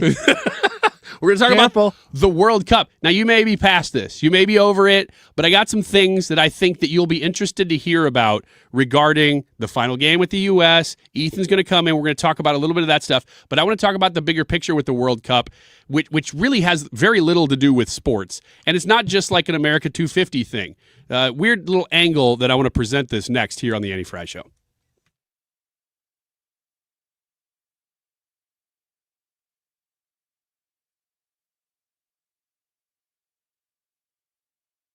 I'm Ultima Morgan. Morgan & Morgan isn't just an injury firm. It's our family's life work. It's my husband, it's my sons, it's me. When we take a case, we see a family just like ours. $30 billion recovered is something I'm proud of. But what I'm really proud of are the families we stood beside. It's an honor to fight for you when you need our support the most. Morgan & Morgan, for the people and your family. The choice of a lawyer is an important decision and should not be based solely upon advertisements. Past results afford no guarantee of future results. Every case is different and must be judged on its own merits. Your home is your sanctuary. Get the peace of mind you deserve with a free estimate on a Generac home standby generator from Generator Supercenter. They're the nation's #1 Generac generator dealer. With expert installation and 24-hour monitoring, Generator Supercenter won't leave you in the dark. Financing is available. Take control of your power today with Generator Supercenter of St. Louis. Call 314-499-2020. That's 499-2020 or GeneratorSupercenterofStLouis.com. That's GeneratorSupercenterofStLouis.com. Well, I'm sure you're aware, I guess you can all imagine, that not only are we busy, but other reputable companies are also just as busy, if not busier, and it's only going to get worse. So if you know, I know this is tough, but if your system has not been keeping up with your house for just not this year, but last year, the year before, and even the year before that, if you want to quit doing it and just get it done, just call me, Bart Inman, and it's one easy number. The easiest of numbers that sometimes I forget. So write it down. 314-293-2600, Missouri and Illinois. Or on the internet, bartinman.com. That is Bart with a B, Inman with an I.com. God bless. Let's take a break. Good idea. Hey, Tom, what are you doing on that Amendment 4? You know we fought for our freedom and rights. I'm not giving them away without a fight. 4 takes them? That's exactly what 4 does. For over 100 years, Missouri voters have used our constitutional power to act when the politicians refused. I'll be darned if I'm voting to pass on less freedom and power to my kids. And doesn't 4 also kill majority rule? Yup. Creates minority rule, where just 5% of the most liberal statewide voters in one Missouri congressional district that block any citizen-led reform, making it nearly impossible to pass common-sense conservative citizen ballot measures. That's crazy town stuff. And we've needed our citizen ballot measure power to pass some big conservative stuff, like outlawing tax hikes without voter approval, lobbyist reforms, and term limits for career politicians. No way I'm letting a tiny fraction of liberals derail our conservative power. I'm no on Amendment 4. Hard no on 4. Pay 4 buttons or inch per governance. Today's YouTube live chat poll, we want you to grade J.D. Vance as a vice president. It's our regular grading scale, A, B/C, D, or F. And you can vote in our YouTube live chat poll on YouTube, or you can text us at 314-241-9797. Leave a comment. Ryan is monitoring the text line. And tell us why you would give J.D. Vance the grade that you would give. The time is 1:34. This time check is sponsored by Jerry Kelly Heating, Air Conditioning, Electrical, and Plumbing. It's time for a $98 AC tune-up.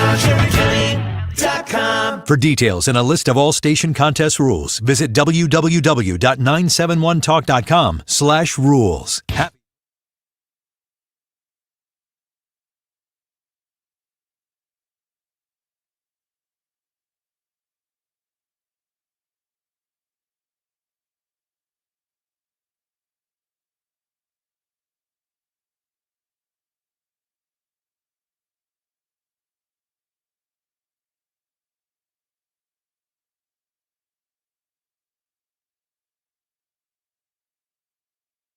All right, what day was the World Cup? Was it Monday or Tuesday? What does that mean? The USA game. Oh, what day was the World Cup? For asking an actual question. Gee whiz. All of them. It's still the World Cup. The round of 16 game for the United States versus Belgium was on Monday. On Monday night. Mm-hmm. Okay, then you cleared your schedule to watch it.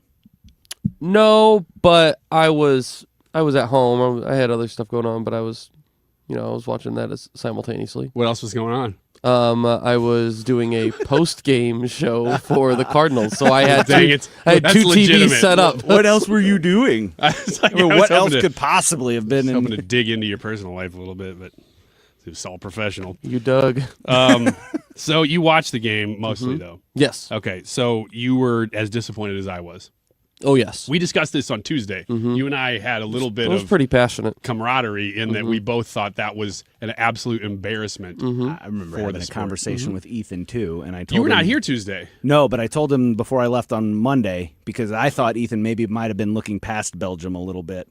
It's like, no, you got to beat Belgium, and they cannot poo the bed. And okay. They pooed the bed. Everybody was looking a little bit past Belgium. No, Brad wasn't. Okay, everybody but Brad. I said that if the U.S. were to win, they would be playing Spain because Spain was playing earlier in the day.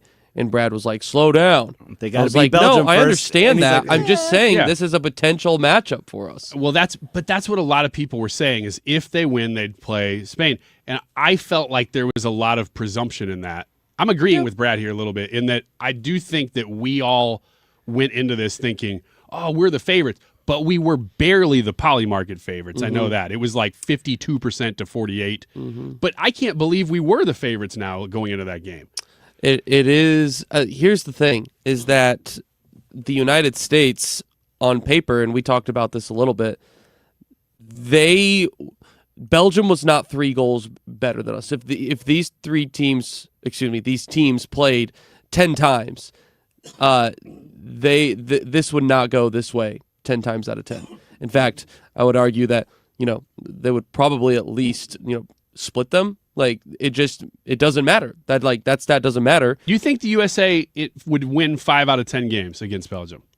If you had, I'm trying to think of how to answer that. I think so. I mean, like in that moment, it was clearly like sobering and ugly, but that was one game. Like if you're talking like talent versus talent, the United States constantly having the favor on their side of being in front of a home crowd, I don't think that they get drummeled by 3 goals 10 times out of 10. That is for sure. What do you think it was? Was it a moment was too big for them, or were expectations too high? Maybe a little bit of both.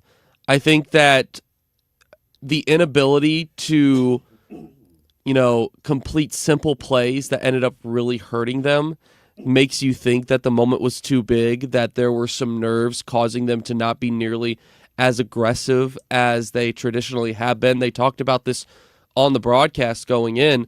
Belgium didn't even start their traditional lineup. They went with a more physical lineup to match the U.S.'s style of play. So the United States did kind of have that physical style like going in. Like people understood that was the name of their game. And the first goal got scored because there wasn't enough aggression in the defensive on the defensive side for the U.S. The third goal got scored for that same reason. And the fourth goal kind of did too.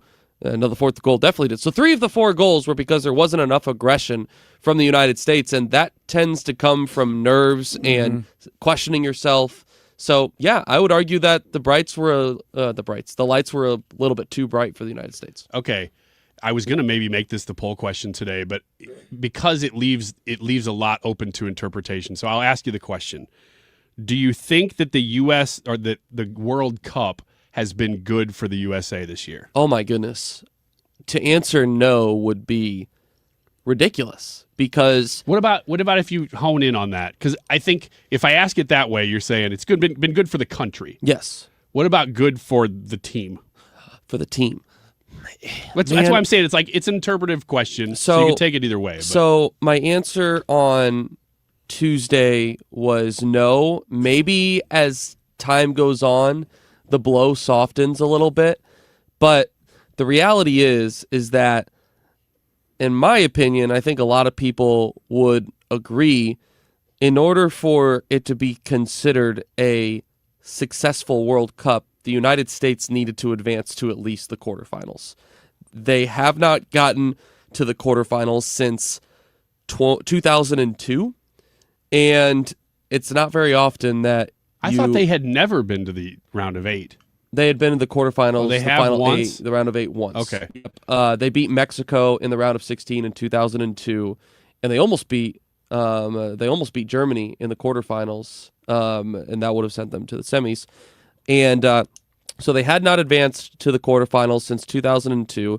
They missed the World Cup in 2018. So there's been a lot of just disappointing soccer over the past couple of decades. You're playing on your home soil, which traditionally, hosting nations have that has given them a huge advantage. You had a weak group stage. Yeah. And you could argue that Belgium was one of the weakest teams that was in this round. I would say that even if the U.S. didn't get mollywopped on Monday night, even if they just would have lost, I still would have considered it a failure, because this is what you've been waiting for. I mean, even the soccer heads out there are saying, like, I've been watching these guys for 10 years knowing that this was what we were waiting for, was this big moment, and they completely flopped in their best chance to ever make a run at the World Cup. So I would agree with you. I still think it's a failure. On Tuesday, I'm 100% agreeing with you. Now it's Thursday, and a little bit more perspective, and I'm looking at the bigger picture of saying the United States hosted the World Cup. Yes, our team did better than we usually do, I guess, overall, historically. I mean, it feels like we did, but we really didn't. But compared to the expectations, we did terribly. And we only did better because there was more teams in it. Okay. But the bigger argument that I'm trying to make is that I do think that this year has spurred an interest in soccer. That in the United States. And that is where the question is. The answer is two-part because of that. Down the line, you may see that. I can't remember who was saying this. It might have been somebody on Kill Meat. I've referenced that show several times, but it wasn't today. That he was saying, or somebody on his show was saying, that it's just not our top sport. So your best athletes, they'll go into football in the United States, they go into basketball, they go into baseball, whatever, because those are the sports that get the attention and the money and the scholarships and everything that goes with it. Soccer just isn't that sport, and it is the sport for every other nation basically in the entire world, other than maybe Japan and baseball or something like that. I saw another interesting perspective, and this is true because I had a friend that actually, his dad worked for Anheuser-Busch, and they moved to England whenever he was 12 or 13. But by the time he was 15 years old, he was playing club soccer in England and getting paid to play it. He wasn't paying to play it. He was getting paid to play it. And that's the type of investment that these European nations have in their soccer clubs. And here, the United States, there's not that investment. In fact, the parents are paying, and so you're not necessarily even getting the best athletes because the best athletes don't want to play it. They might not be able to afford it. Well, I've heard that talked about a lot, and I said going into this segment, I have a social argument that I want to make here. And it's not that. It's not associated with the economics of the sport or anything like that. In fact, it's really not that associated with soccer in general. But I'm going to ask some rhetorical questions here almost. When you look at all the teams of the world, and maybe you haven't watched a lot of World Cup, but this year you could because the games are actually on in times we could watch them, not in the middle of the night and stuff like that. And you found yourself in a gas station, wherever, you're seeing the games more, even if you didn't really care about them. You look around the world, and it's a great example of the entire world coming together for a reason. It's kind of like the Olympics, except in a little bit different way. This is even bigger. I would say it is bigger. People probably paying more attention to it, more money in it, maybe even a lot of money in the Olympics. 100%. I'm not saying that, but everybody watching this thing, and I went continent by continent, and I looked at teams in each continent, and I asked the same question I was just asking this rhetorically as I was watching it, and it kind of became a point in my head as I was asking. Any team in South America, were they racially diverse? No. Central America, racially diverse? No. What about East Asia? No. South Asia? Middle Asia? No. Africa? No. None of these nations, none of the soccer teams of these nations were diverse at all, racially at all. Where am I forgetting? Middle East, although there are not a lot of Middle East teams are making Morocco's in it. Morocco. Racially diverse?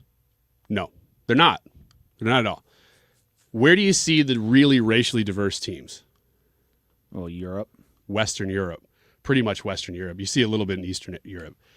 And the United States and Canada. That's it. That's it. The rest of the teams of the world are not racially diverse. So we as Americans consider that to be a virtue that we value diversity, at least overall. I mean, these are topics we discuss a lot, but generally speaking, that's a value that we say, wow, we've really achieved something because we are so diverse and we can exist. When you look at other teams, though, that aren't, do you look at them and say, shame on you?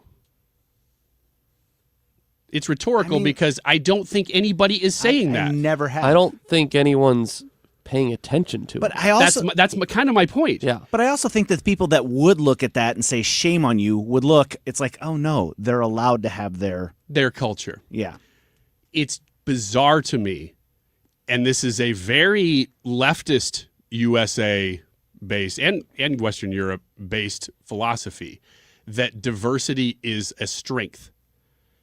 It can be. I'm not saying it's negative. It's just, why is that so valued just in traditionally, I mean, really, I'm honing in here on traditionally Christian, traditionally white European nations? Why has that become the main value? I mean, that almost above any other value is like the cherished value of the West, that we have to be diverse. And yet you don't look at other nations and look down on them for not being diverse. I don't have a perfect answer to that. We could talk about that for a long, long time, but I just wanted to point it out because I think it was on display so well in the World Cup that all of us could see that diversity really just belongs to the West. And we're shamed if we don't believe in it, yet every other part of the world is not. And I don't know exactly why that is, other than to maybe shake up the powers that be here.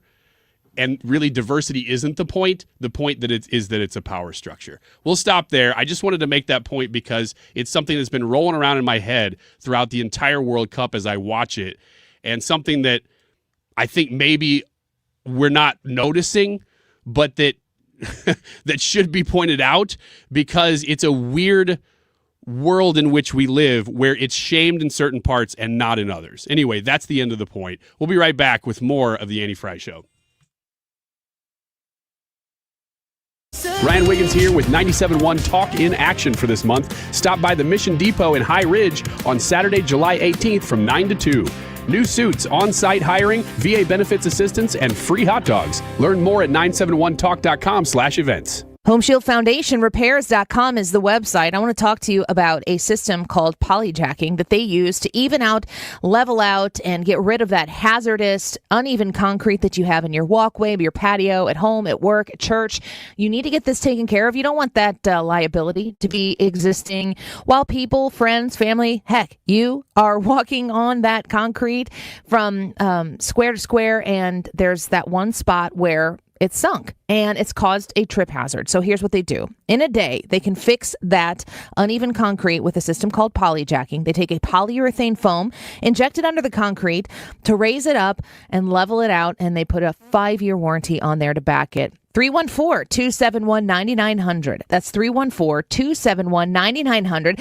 And talk to Matt Hayes at Home Shield Foundation Repair about getting your uneven concrete taken care of once and for all. 314-271-9900. Online at HomeshieldFoundationRepairs.com. If you've been injured in a trucking accident in St. Louis, you need attorneys who live here and work here. We know the STL and fight for the STL. You need Kaufman Townsley. Real people. Real results. Call 314-777-7777. You feel it every time you check out. Prices up, paychecks stretched, families squeezed. That's why Ann Wagner's fighting to get government off your back and out of your way. Wagner passed the largest tax cut in American history, expanded child tax credits, ended taxes on tips, overtime, and Social Security. And Wagner is working to lower costs so families keep more of their hard-earned money. But Ann Wagner knows delivering for Missouri means more than just protecting their wallets. It means protecting our streets as well. That's why Wagner fought to secure our border, deport dangerous illegal aliens, partner with law enforcement, and put predators behind bars and off our streets so our neighborhoods and communities stay safe. Because real effective leadership protects what matters most: your money, your family, your safety. Ann Wagner for Congress. I'm Ann Wagner, and I approve this message. Paid for by Ann Wagner for Congress. It's Mark Cox. Celebrate the month of July with Zero Res. Get 3 rooms of carpet clean starting at just $129 and get your air ducts cleaned for $5.99 per unit. Book online at ZeroResSTL.com and take advantage of the savings. You've been listening to the very popular Wellness One for many years, Saturdays and Sundays on 97.1 FM Talk. We're happy to share that we've expanded the show to 4 times a week. Yes, 4 times every weekend. Saturday at 10 a.m., Saturday at 8 p.m., Sunday at 9 a.m., and Sunday at 2 p.m. It's the same great show designed to cut through the nonsense and provide you a common sense, science-based strategy for a healthy life. So join TJ and Aaron for Wellness One. Now 4 times a week on 97.1 FM Talk. You're listening to The Annie Frey Show. 97.1 FM Talk, St. Louis Conservative.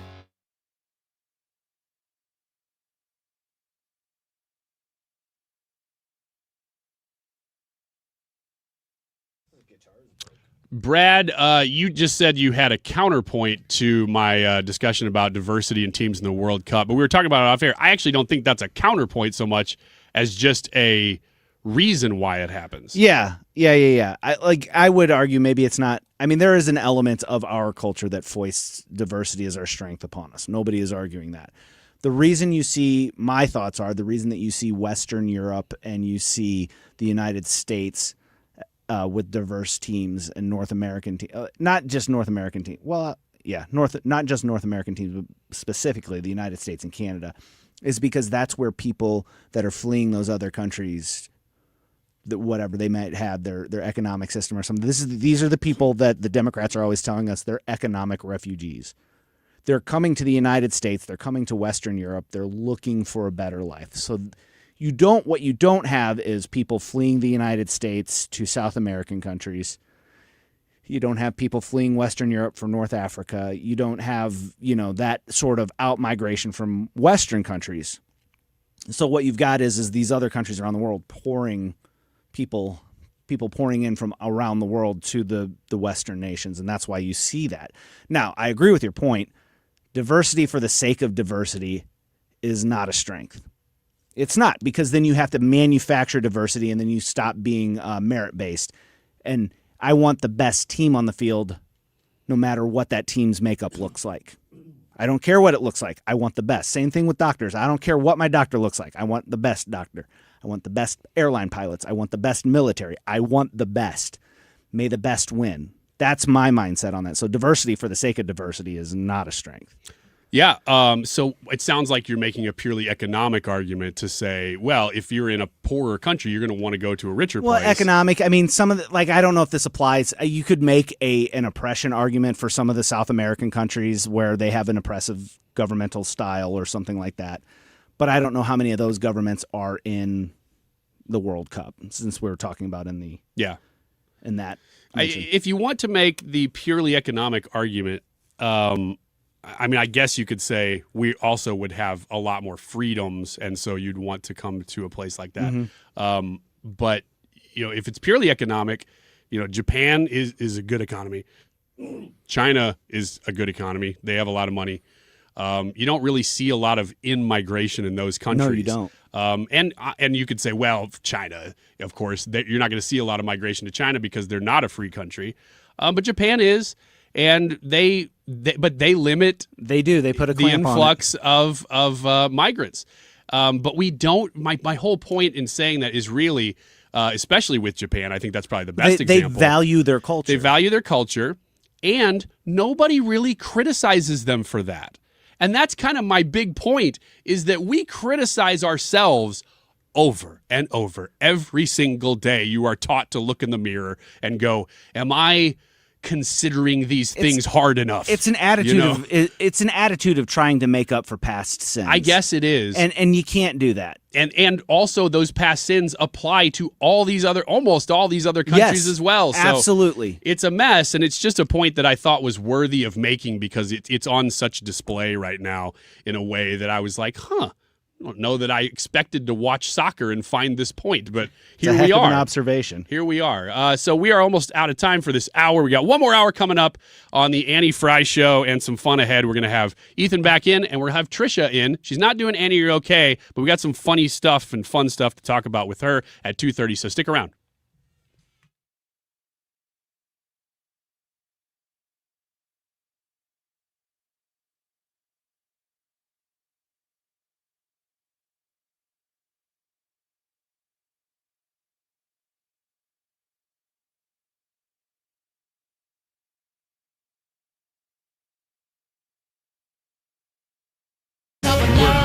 Follow the rules and get absolutely slammed by taxes. Your paycheck taxed, your property taxed, everything you buy taxed. Missouri's tax system isn't broken, it's rigged against you.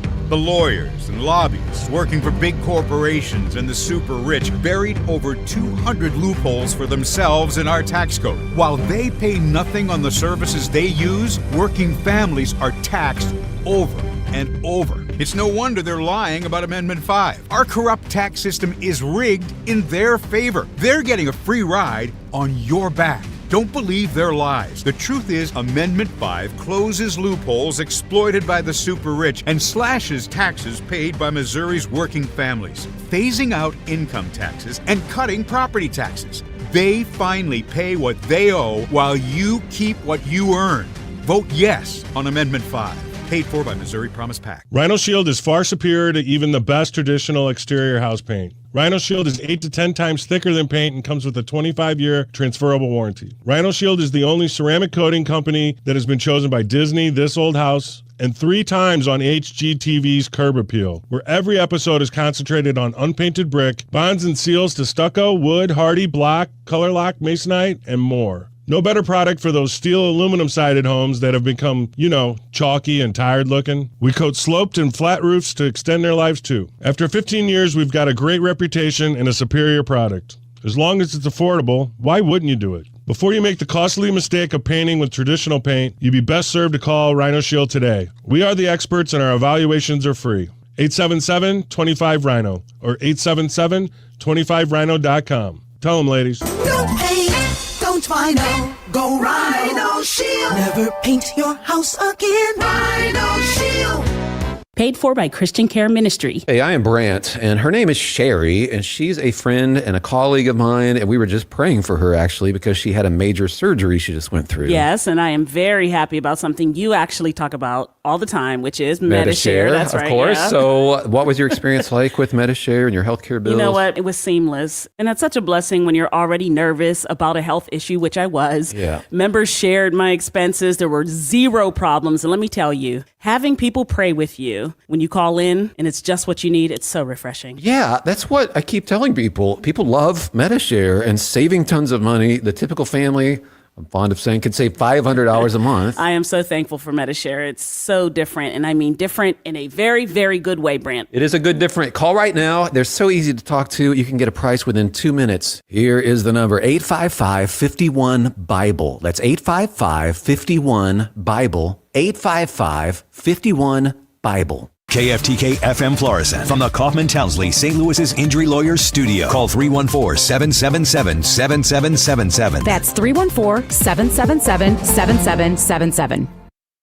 It's key evidence for the prosecution. On Lisa Brady, Fox News. Parts of a videotaped interview with the former roommate and romantic partner of Tyler Robinson have been played in a Utah courtroom where a judge will decide if there's enough evidence to send Robinson to trial for the killing of Charlie Kirk. In the partially redacted video, Lance Twiggs says he and Tyler Robinson were in the same friend group and became roommates before dating. Twiggs said before the shooting, Robinson had told him he wanted to engrave bullets for a hunting trip and borrowed a tool from Twiggs in order to do that. But Twiggs testified that after the shooting, I just asked him in person if what he said was true the night before, and he said it was. I started crying a little bit and said he wishes he hadn't done it. he says Robinson would sometimes talk about politics, but that he'd never heard Robinson mention Charlie Kirk. After the judge watched the video, another investigator read from the text messages Robinson had sent Twiggs telling him about the shooting. Fox's Jessica Rosenthal. It's day 4 of the preliminary hearing in the case. Robinson has not yet entered a plea. Just getting reports of multiple explosions in Iran. There's no confirmation yet about the source. Last night, the U.S. military conducting a second round of strikes on Iran over Iran's targeting of commercial ships. Iran has been responding with more strikes on Gulf neighbors that host U.S. forces.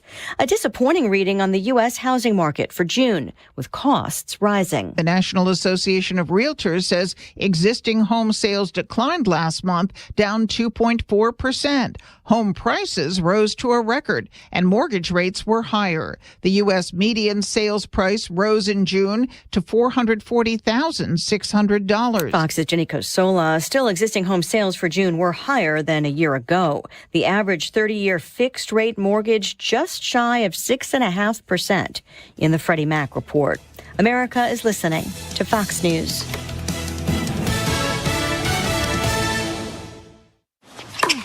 Point! Hey, you okay? You don't normally miss those shots. I just haven't been as regular lately, and it's making me feel sluggish. You should try Metamucil. It's been a game changer for me. Metamucil's plant-based psyllium fiber helps trap and remove the waste that weighs you down. Ace, you're moving better than you were last week. Definitely. Metamucil keeps you moving. These statements have not been evaluated by the Food and Drug Administration. This product is not intended to diagnose, treat, cure, or prevent any disease. Learn more at Metamucil.com.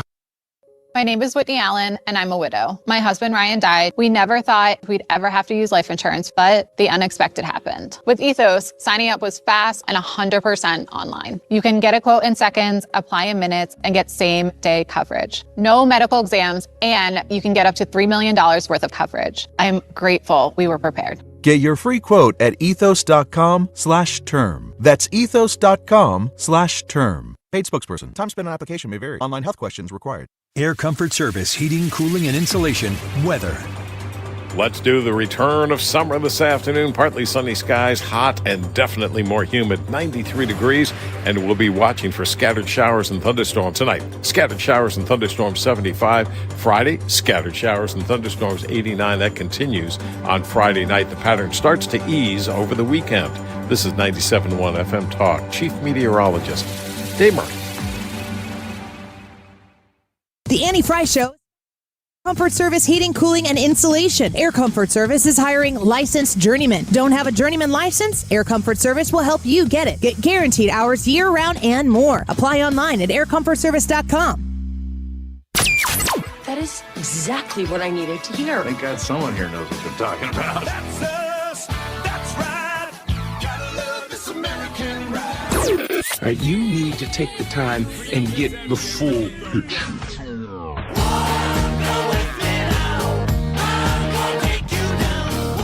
Oh, yeah, this is the moment you have been waiting for. Don't get me wrong, I love the ladies. I mean, they rev my engine, but they don't belong in the newsroom.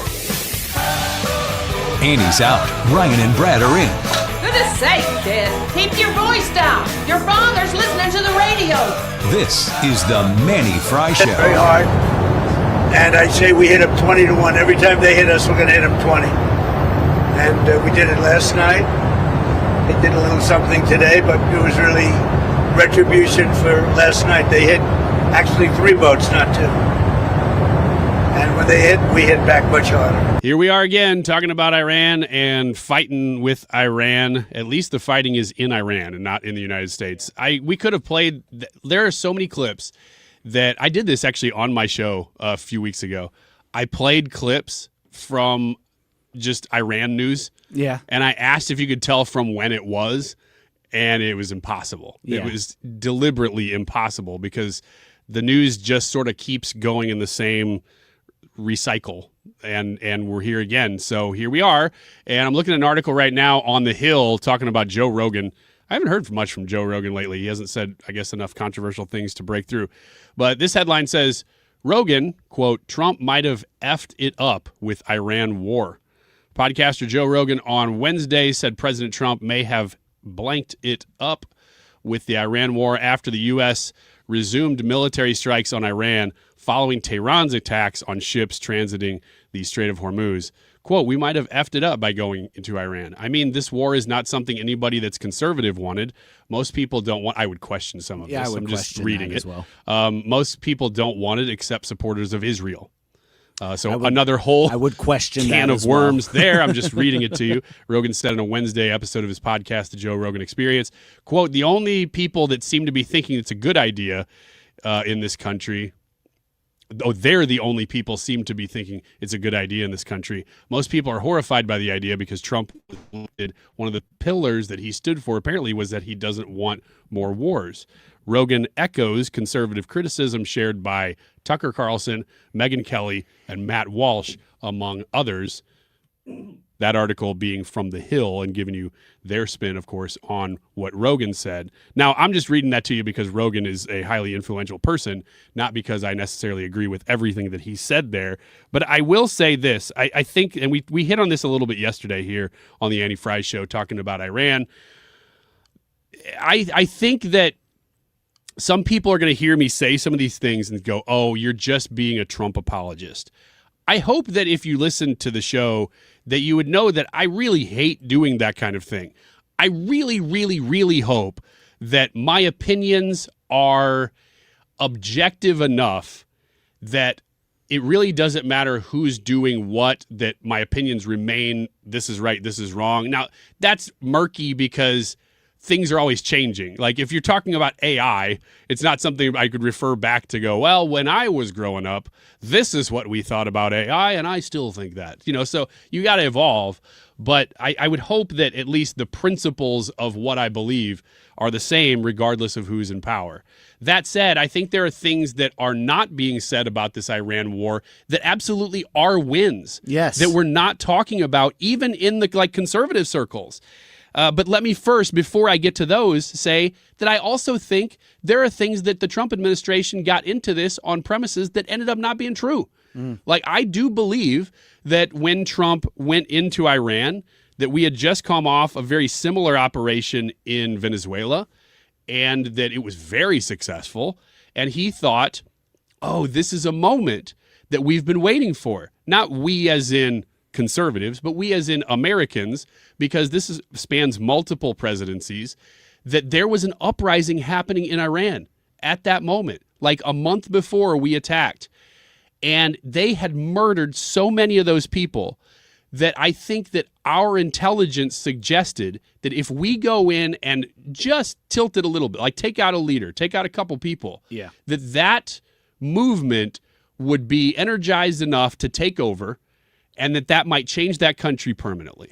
Super interesting concept, because that there was, thinking about it now, there wasn't a ground military force, and I'm not saying the United States should have sent ground troops in, but it was an air campaign on ground targets, but there wasn't a ground military force for the IRGC to fight, and therefore the IRGC was not occupied fighting an enemy force, and they could then crack down on their citizenship even harder under the guise of wartime emergency powers. So none of that, none of the backlash happened. No. And it's so weird because it was happening right before that. Yeah, I think that the airstrikes actually gave Iran more cover to crack down on their people. I guess so. And so you never saw it happen still to this day. We're 4 or 5 months in. There was some stuff with the Kurds a couple weeks ago. Yeah, it hasn't happened. So I think that was a miscalculation. Although one that I actually would have thought that, that probably will happen. It didn't. Mm-mm. And, the intelligence that I think that they went in thought that it would, and it hasn't. The other is that I do believe that they were really not ready for them to block the Strait of Hormuz and do what they did to gas prices. I'm sure that was on their list of possibilities. But I personally do not believe that they thought that would immediately happen and impact gas prices the way that it did. I may be wrong, but I don't think that they did. I think that the solution that they have to that is, and it is U.S. ship escorts out, but anytime you put your ships in line of fire, there's the risk that one of them gets through, the lucky one gets through and hits one of your ships. I don't think the United States was willing to risk a ship to keep that strait open. Yeah. I still am not sure that they're willing to do that. Well, I think that they are solving that issue and realized that oil is really the reason that we're even the American population is just interested because of gas prices. Yeah. If gas prices hadn't gone up, or if they stay low now, or they continue to stay where they're at or a little lower, the Iran stuff, the news will just go away. Yeah. It's just going to go away. So regardless, that is what I think some of the, I'll say, preconceptions that maybe didn't pan out. I think that's my criticism of the whole thing. And I don't think that those are unfair criticisms. Now, let me also shift gears here and say that there are a lot of good things that I do believe that they recalculated and recalibrated and are causing now that are good that aren't being reported. And they are as follows. Number one, I mentioned this yesterday, so pardon me if you heard me talking about this yesterday. But number one is Iran now has basically no allies. They always had kind of a soft allyship with the surrounding nations because of the brotherhood of the sort of general Islam. And depending on which faction of Islam you were in, you were either more or less supportive of what Iran was doing. But that is gone. That is mostly gone partially because of what Trump has done with the Abraham Accords and other initiatives bringing on nations to talk about what to do with Gaza. There's a name for that pact that they're doing too that eludes me right now. But he has been very communicative, and they've rolled out the red carpet for Donald Trump in the Middle East all over the place.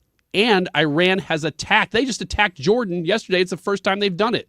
So Jordan used to be a country that they would funnel a lot of terror through, Hezbollah, so forth. But they have isolated themselves almost completely in this process. So any allies that they've had in the region are mostly gone. So that is one big long-term strategic win for not just the United States, but for peace and prosperity and for keeping calm in the region, because Iran is the main driver right now, and has been for a long time, of instability and of terror. Number two is that we have completely isolated them from money. So they were never a super rich nation, but they had money, and a lot of that came from oil. Well, we've taken so much control over their oil production and their means to ship it that they just don't have the ability to make the money that they've had. One of the big arguments that people have made recently is that we should not unlock some of that funding that we've locked up, that we may, or the other side would say that we should unlock some of that funding and let them kind of come back into the fold as part of negotiations. Regardless of what you think about the topic, we have locked them out of a lot of their money via oil. And long term, and here's the big win, is not just that we've done this temporarily, but the rest of the world has realized, I don't want to be shipping my oil through the Strait of Hormuz or anywhere around Iran anymore. So all the money that was flowing around them is starting to be diverted into other pipelines, some of them just through, Saudi Arabia and other parts of Asia or India. That is happening very rapidly when the world realizes, I can't really trust my shipping lanes through that strait anymore. Yeah. So it's taken all of that long-term money that was coming through the region and through Iran. It's being diverted, so they're going to be poorer than they were. Well, what happens when that happens is that they are not able to fund terror. They aren't a rich nation, but a lot of the money that they do have and use, they use it on terror, and they use it to attack. It used to be just Israel. Now they attack all these other nations whoever, too. Yeah. It's incredible. And so they're losing their allies, they're losing their money, and therefore the world's going to be a safer place. Last point is, I don't think that anybody is giving this administration credit for realizing those first two and accomplishing those first two and still somehow bringing gas prices back down in the midst of it. Yeah. That everybody who criticizes Trump, Vance, Rubio, whoever is doing the negotiation, the MOU and all this stuff, they're like, look, we're being played. We're going to come to this agreement, and then Iran's going to break it. And then we'll try to negotiate with them again, and they're going to break it. Do you think that they don't know that? Of course they know that. These people who are running this war and the military, these minds that are in charge of these things, they know Iran's not going to follow through on these things. We're not idiots. I mean, if you and I can figure it out, they've figured it out. So, of course, they know that. But they also know those first 2 points, that long term, this is killing Iran. It's killing their economy. It's killing their influence in the region.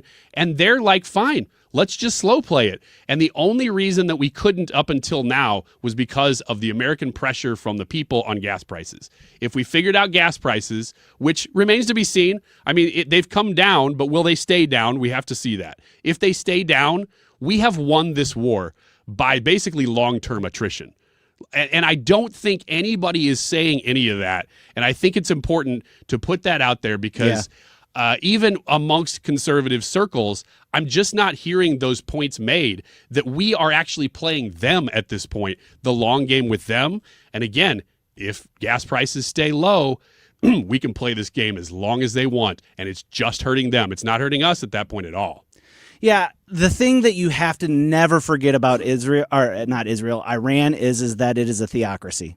It is a religious zealotry is what plays into it, and that is their mindset, and that is the leadership's mindset. And so the only thing that can dissuade religious zealots of that magnitude from doing what they're doing is death. Yeah, it's a completely different strategy you have to approach with Islam than you did in Venezuela. It will not be an economic argument. They are not begging for a deal. Yeah. They believe they believe that getting a nuclear bomb and starting a nuclear war will bring about the end of the world and the rise of their Messiah figure. And they're fine with that. And that's what they want. Yeah, yeah. So anyway, long long segment there, long point, but I do think it's important to point out not just the wins, not just the losses, but I think both together. And of course, I think some of that stuff is really underreported. Short break here. We'll be right back with Ethan, Sports and Local here on the Annie Frey Show. I'm John Morgan of Morgan & Morgan. Last year, more clients hired Morgan & Morgan than ever before. We now have more offices, more staff, and more lawyers than any other injury firm in the world, protecting America, fighting for you. Visit forthepeople.com for an office near you. Bill, that's a big smile for an old politician. I'm thinking about our plan. It's slick enough to make a lobbyist blush. First, we hoodwink voters with Amendment 5. Tell them it's a tax cut. Once they're hooked, we decide who pays the higher taxes. So it's not a tax cut plan, and we don't get a say? Right, just swaps who pays the tax, but it does remove 3 voter-passed taxpayer constitutional protections. That lets us levy new taxes on services, increase sales taxes, and even tax home sales. And voters will no longer get to vote on tax hikes. Higher sales taxes on groceries, gas, service taxes on doctor visits, childcare, and even rent on apartments. Jeez. Taxes could exceed 20%. Sure, they figure that up to 80% of taxpayers will pay more taxes. Many, hundreds more. Seniors, they'll get hit even harder, but our big donors will cut a fat hog. The ones getting butchered by Amendment 5 are most taxpayers. I'm voting no on 5. Paid for by Missourians for fair taxation. Gain peace of mind that your flooring and carpet installation will be done right the first time when you hire the experts at Michael's Flooring Outlet. They give all their clients attentive personal service, even bring toys for the kids of the household. It's a family-owned and operated business for 25 plus years. They make sure you make the right choice for your home. So if you have carpets or hard floors, you're going to be happy for years to come. 3 convenient locations in St. Charles County, 116 Main Street, in Old Town St. Peters at Mid Rivers and Highway 70, in West County on Olive, and the store in Darden Prairie. Michael's Flooring Outlet, IGotFloor.com. Hey, it's Mark Reardon. If you're nearing retirement or already retired, call my friends Thomas Helbig and Bob Kershaw with the Retirement Advisory Group. They'll show you how linking to the market is much safer than owning the market for your retirement savings. They're the official financial advisors of my show. Go to retirementkey.com. Don't let tax refund worries hold you back. File now with TurboTax on Intuit Credit Karma. They'll find every credit and deduction to help you get every refund dollar you deserve, or your money back. Start filing today in the Credit Karma app. Annie Frey is St. Louis conservative. This segment of the Annie Frey Show is sponsored by All Financial. Hold up. Check it out. Sports and Local. What the heck's a burgle nut? Is that a new one? I don't know. I don't remember that one. You don't though. make new ones anymore. No, I don't. Like you do. I told Brad the other day. You've gotten pretty lazy. I in your lost job. the template. And Did you seriously? I did. Yeah, and I've How given do you him lose some the bangers. template? I switched computers, and I don't think it transferred. But there's enough that nobody notices. What? Not anymore. I You just noticed. said it on air. Don't say it. I notice. Go ahead, Red.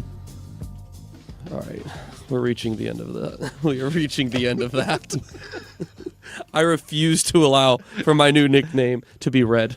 I don't think you have a saying. READ because Yeah. you read. I do have a saying Well if I read. just come in here. What if I just called you well read? Mm-mm. No. Nope. You're not Nothing well red read? involved. Speaking I don't of read crap. red, the St. Louis Cardinals defeated the Milwaukee Brewers last night, 5-1, the final score. Home runs from Alec Burleson, Jose Fermin. The birthday boy Michael McGreevy had a really strong outing, 6 1/3 innings thrown, gave up just 1 run on 5 hits. The Cardinals had lost prior to that 7 straight against the Milwaukee Brewers. Get this, the Cardinals are 2-7 now this year against Milwaukee. They are 46-35 against everyone else. 11 games above the 500 against everyone else. So Milwaukee truly has been their kryptonite this year. But the Cardinals were able to best them last night. McGreevy struck out 6th, and as I mentioned, was his 26th birthday. So certainly gave the Cardinals a gift that they needed. 3 doubles in the first inning. Mason Wynn, Jordan Walker, Alec Burleson got the Cardinals on the board. And then the couple of home runs. That was more than enough offense for St. Louis. Scored 5 runs last night.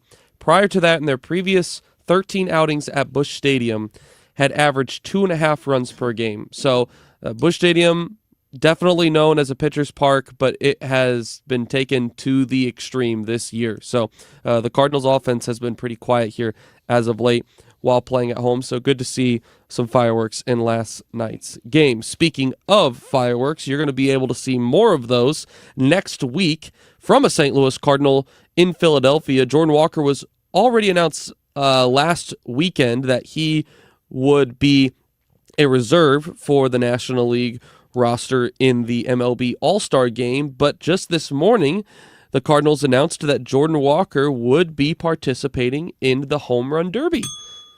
So Walker, his first All-Star Game, his first Home Run Derby, it'll be the first time since 2002 that a Cardinal will be participating in the Home Run Derby. Albert Pujols was the last Cardinal to do so, and that was more of a honorary, retiring in a few months, wanted to send him out. Was that his last year? 2022? Yes. Okay. Yep. And then, so the last Cardinal prior to Albert Pujols doing it in 2022, I believe, was Carlos Beltran in 2012. So the last time that a Cardinal actually earned it with a in that season performance was, what would that be? 14 years ago. So it's been a little while. He becomes, I believe, the sixth or seventh individual Cardinal to compete in the Home Run Derby. So let me count this out. Jack Clark, Ray Lankford, Mark McGwire, Albert Pujols, Jim Edmonds, Matt Holliday, Carlos Beltran. So the ninth. He becomes the ninth St. Louis Cardinal to compete in the Home Run Derby. They had Home Run Derby back when Jack Clark was playing? I actually was just doing this research a few minutes ago. Jack Clark was in the first Home Run Derby in 1985. No kidding. Yeah, that was the first one, and then the Cardinals didn't have anyone from him to Ray Lankford in 97. I don't remember the Home Run Derby at all. And I grew up in the 80s, so I would have been at the age to remember some of that, at least in the late 80s. And I don't remember seeing the Home Run Derby at all until the era of about Ken Griffey Jr., early 90s. I wonder, do you remember the All-Star Game? Oh, yeah. Okay. Oh, yeah. Well, and that was like a big televised thing every year? It was huge. Okay. The All-Star Game, in fact, back then was bigger because you didn't have interleague play. And so you saw never saw these guys play each other, interact with each other, play each other that you never saw until the World Series. Yeah. Interesting. I loved the Home Run Derby too when we got into those early 90s eras, because with those big names, it was just a lot of fun and a lot of video game. Like, it almost is like watching an actual video game in real life. But I felt like, and maybe this is just youth projecting backwards, I felt like they were really trying to win back then. Now I feel like it's kind of casual. Like, it's like, you're here, we're all just kind of goofing off. Hey, let's see if I can hit a few. Yeah. I don't know if that's true, but that's the way it feels. The format has changed in the past several years, so that definitely is a part of it. It's now a bracket style, and it used to be all timed, and now it used to be all based on the amount of swings you had, and that changed to being a time limit. And so, some people like it more, some people like it less. Either way, Jordan Walker will be participating. He is one of 5 that have announced that they'll be participating. So 3 more announcements still to come. And the Home Run Derby is going to be next Monday at 7 o'clock Central Time in Philadelphia at Citizens Bank Park. And then the All-Star Game will be the following night at 7 between the National League and American League at the same spot. I think all of that could be fixed. They could make it to where it was like a really intense competition again. If maybe somebody like Ferrari got involved and gave the winner 10 Ferraris. 10 Ferraris? It has to be enough to overcome, like, their salary is already pretty good. But if you made it really valuable that everybody in your family gets a Ferrari, then they'd try hard. And I'm right. Now I think they do. I think it's sponsored by, it's either Chevy or Ford. So you get either like a Corvette or a Mustang or something like that, or a big truck. They do give you a car. That's what I thought they gave you something. I think you do get money as well, but they do give you a car. What about 10 cars? That's all I'm saying. You're just saying 10 cars. 10 cars. So And your they have Not family, to just be- any car, though. Yeah. Ferraris. They have to be Ferraris or a Bentley. Corvettes. Are Corvettes not good enough? Corvette's okay, but it would have to be like This is not. 12. It doesn't have the prestige It that a wouldn't- Ferrari does. So you're saying the conversion rate for Corvette to Ferrari is 10 Ferraris but 12 Corvettes? Yes. Got it. Good to know. Okay. Are we done with this? Is I this think where we can move on. We transition to the next thing. All right. Yeah. On a much more serious topic, officials say that they have detected the first sample of mosquitoes with the West Nile virus this year, according to the St. Louis County Department of Public Health. A sample of mosquitoes from Richmond Heights tested positive for the illness. West Nile virus is often spread to humans from mosquito bites. While those affected may not always have symptoms, people can experience a fever, headache, body aches, joint pain, vomiting, diarrhea, rash. While rare, the West Nile virus can develop into something more severe. The St. Louis County Department of Public Health says it can happen in about 150 cases. In 2025, there were 3 reported human cases of the virus in St. Louis County. So just be on the lookout for that. This says here in this article, to prevent mosquito bites, wear long sleeve shirts and pants at dawn and dusk. Who does that in the summer? Wear a Like, beekeeper's really? outfit. Come on. And you'll be fine. Use EPA registered insect repellents. Never against that. Remove any standing water outside. Maintain any areas of the yard that fill with water and ensure window and door screens are intact. Yep, West Nile's tough. I got East Nile once. Really? Tell us. Not as bad. It symptoms not nearly as serious. East Nile Causes you to... What kind of symptoms? Yeah, thank you for asking. It causes you to throw your hands in the air and wave them like you just don't care. And before the virus, if I had done that, I would have been self-conscious. But after East Nile, I didn't care. What am I supposed to do with that? You got time for one more. One more. Go ahead, Ethan. Okay. All right. Got it. One more. Let's see. A new wide-ranging international survey has found that St. Louis has one of the least vibrant and welcoming downtowns in the world. I've seen this study. We need a survey to tell us.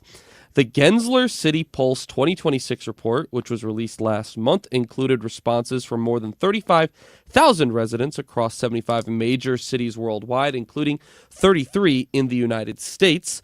From July to November 2025, a Gensler research team surveyed residents about how they perceived their downtown business districts using prompts such as, and I quote, "My downtown business district feels blank," across a set, end quote, across a set of qualities. So participants were asked whether they consider their downtowns to be authentic, beautiful, iconic, memorable, vibrant, walkable, welcoming. A lower percentage for any given category generally indicates a less positive perception. So for St. Louis, the Gensler reports found the following: my business downtown business district feels blank.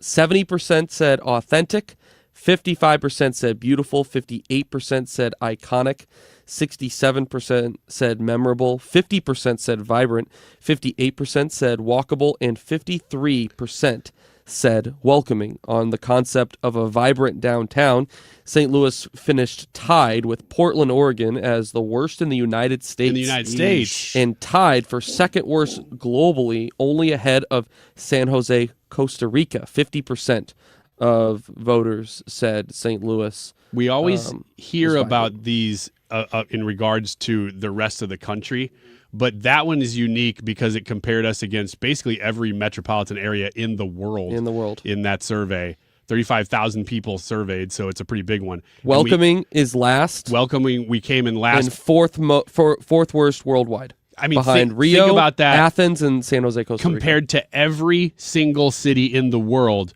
we were the least welcoming other than one in Costa Rica. It's unreal. But that's surveying the people in the city, though. That's not for people visiting it. That's what you think about your own city. Right. Which is also kind of unique. Yeah. All right, we'll take a short break. Trish's coming in next. Stewart's American Mortgage is the home of the bagel loan. And Stewie calls it a bagel loan because bagels look like zeros. That's to remind you that when you go and get that mortgage refinanced or even a brand new mortgage and you use the bagel loan at Stewart's American Mortgage, you don't have to worry about paying any closing costs. None. There are no closing costs when you use a bagel loan to get your next mortgage. It's with Stewie, who I have twice been a bagel loan customer myself.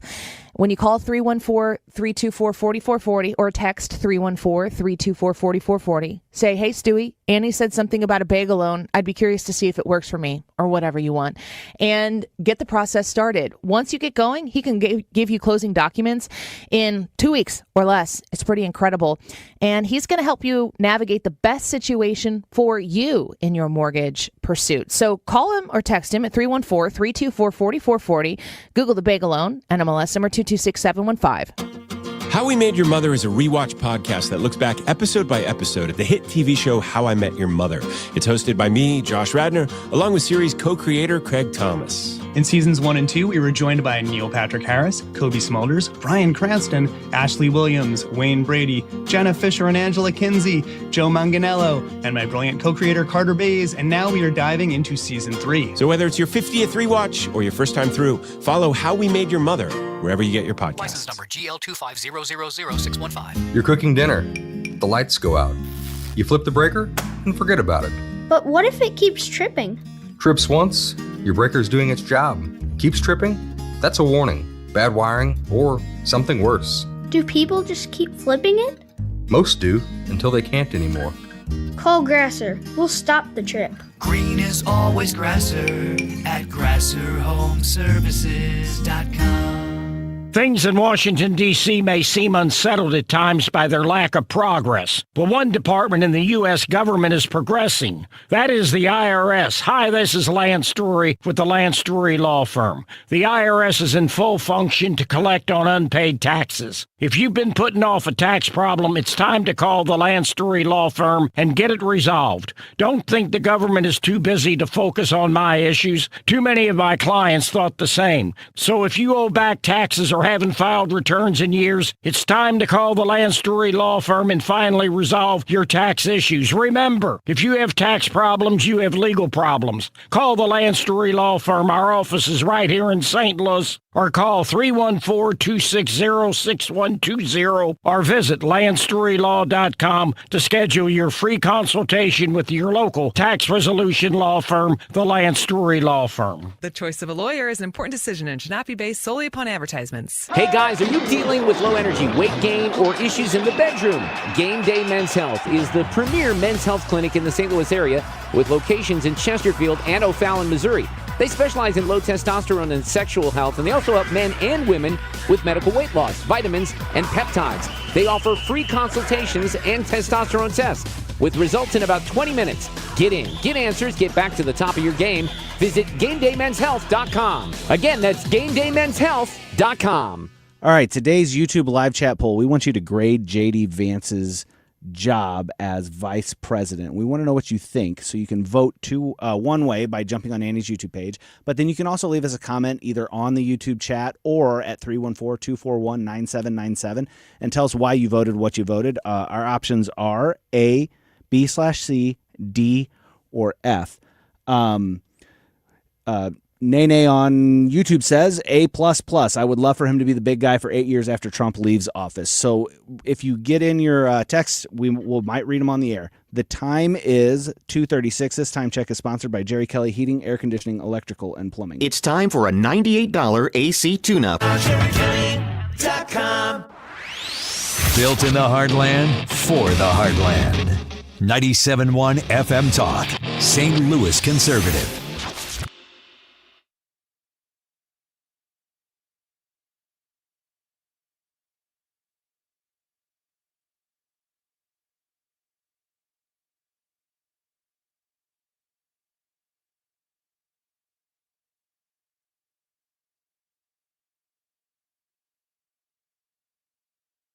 Trisha's in the studio.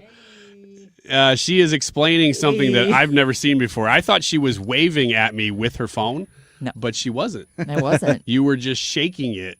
Yeah, so if you delete an email on your Google app, Gmail or whatever, and you don't mean to, you can shake it and it'll undo the action.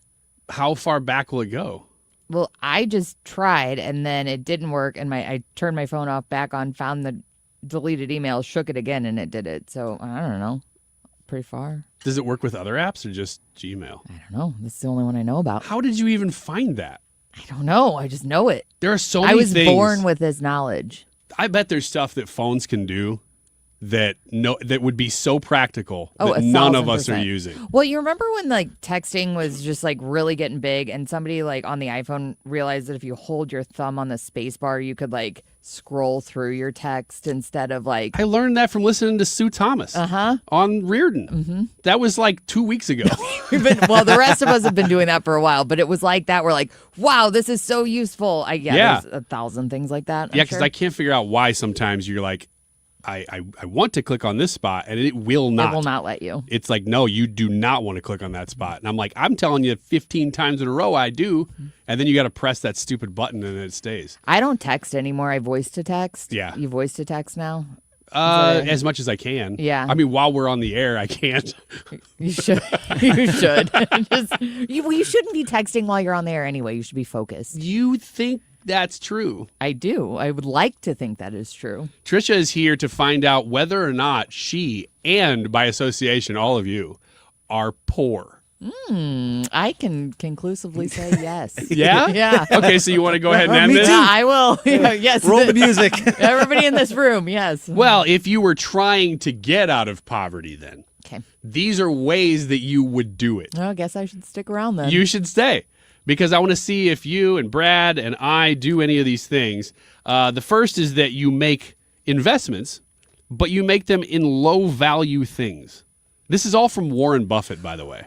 So these are things we should be doing if we want to increase our wealth. Some of them are things you should be doing. Some of the things are you shouldn't. You should say which is which before you read it, because it's going to get really confusing. Should I be investing in low-value things or not? You should not be investing in low-value things. According to Warren Buffett, he recommends spending about 80% of your day reading.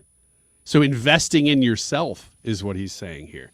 Anyone hoping to achieve success should read 500 pages per day. So these are not 500 a day? That's what he says. These are not financial investments. This is a time investment. This is we're talking about now. Yeah, now this is specifically. I need all the facts because Okay. I got to climb out of this hole. Right. It says if you're investing in something other than yourself right now, it may be time to rethink your strategy. Okay. Next one is credit card debt. Do you think that you would want credit card debt or not? I think not, but I could be wrong. Just a little. Because I'm not killing it. Just a little. Just a little. Ooh, for your credit score. Yes. Yeah, but you don't want the debt. You want a good line of credit, but you want to pay it off because there's no reason to accrue interest. Right, because you don't want to have too much potential debt, which is why you don't want a bunch of credit cards. But Warren Buffett says that you should not have credit card debt. Right. None. Well, there's no reason to pay money on money you've borrowed, but you do need a line of credit for your debt to income credit ratio score. Credit scores are important. Yes. To Brad's point. He actually says that you should rely on cash instead of using a credit card. He says he's got an American Express card, which he got in 1964. To build his credit. He pays cash 98% of the time. But he needs that credit card to build his credit. And I don't think younger generations realize how important having that credit history is. He's speaking from the book of Dave Ramsey right there, because it's harder. Whenever you put the cash on the little thing for paying your bill or whatever, you actually physically see it go out, whereas with a credit card, it's just a swipe and it's gone. Or is Dave Ramsey speaking from the book of Revelation? He has. Probably not. You thought I was going to say Warren Buffett, but I didn't. I'm not going to say I said Book of Revelation. I am in awe of the show today. Quantity over quality. Good or bad? Bad. Correct.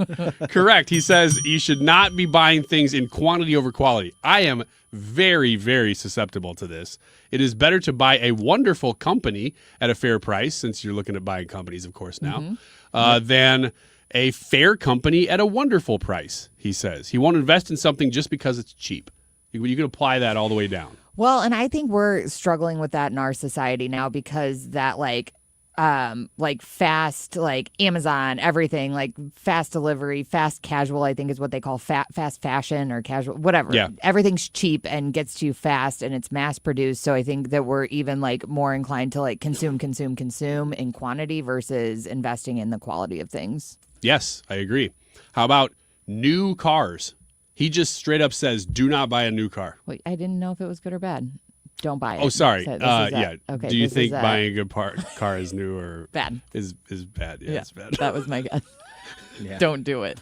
That's correct. They lose their value as soon as Say they outside leave of the lot. using it for a business. Yeah, outside of using it to make money, he says cars are a depreciating asset, according to Kelly Blue Book. Most new vehicles have a 20% drop in value in the very first year. So instead of buying a new car, Buffett prefers to buy used vehicles at reduced prices. Vehicles. However, if everybody's doing it, then everybody's going to be paying more. It was actually whenever we had to purchase a car in 23, maybe, coming off of like the COVID era where there was no inventory and there were no used cars and it was like impossible to get a car. It was actually a better deal financially at the time to go new. Yeah, I remember that. Yeah. How about this one? Good or bad? Is he saying do this or don't do this? Regular nights out. Bad. I'm going to say he says good because he said invest in yourself. Trisha is correct. Dang it. Buffett says a very simple diet is what you need and don't go out much. In his biography, The Snowball, Warren Buffett and the Business of Life, the book is called The Snowball. He does not want us to have any fun. No. No new cars. You're rich. No Don't you meals spend that out. money, though. Nope. He says, I like eating the same thing over and over and over again. I could eat a ham sandwich every day for 50 days in a row. That man is boring. Yeah, and that is not good for you. I mean, at least chicken, rice, vegetables, if that's all you're going to eat. Chicken's too expensive. It sounds like what he's saying is more about routine than it is about going out.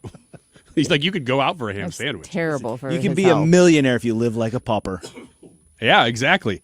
Wasted opportunities. He says picking up side hustles is absolutely good for you. Delivering newspapers, he said he did, selling used golf balls and buffing cars. I think I'm going to start selling used golf balls. Buffett's buffers. Get out of this hole.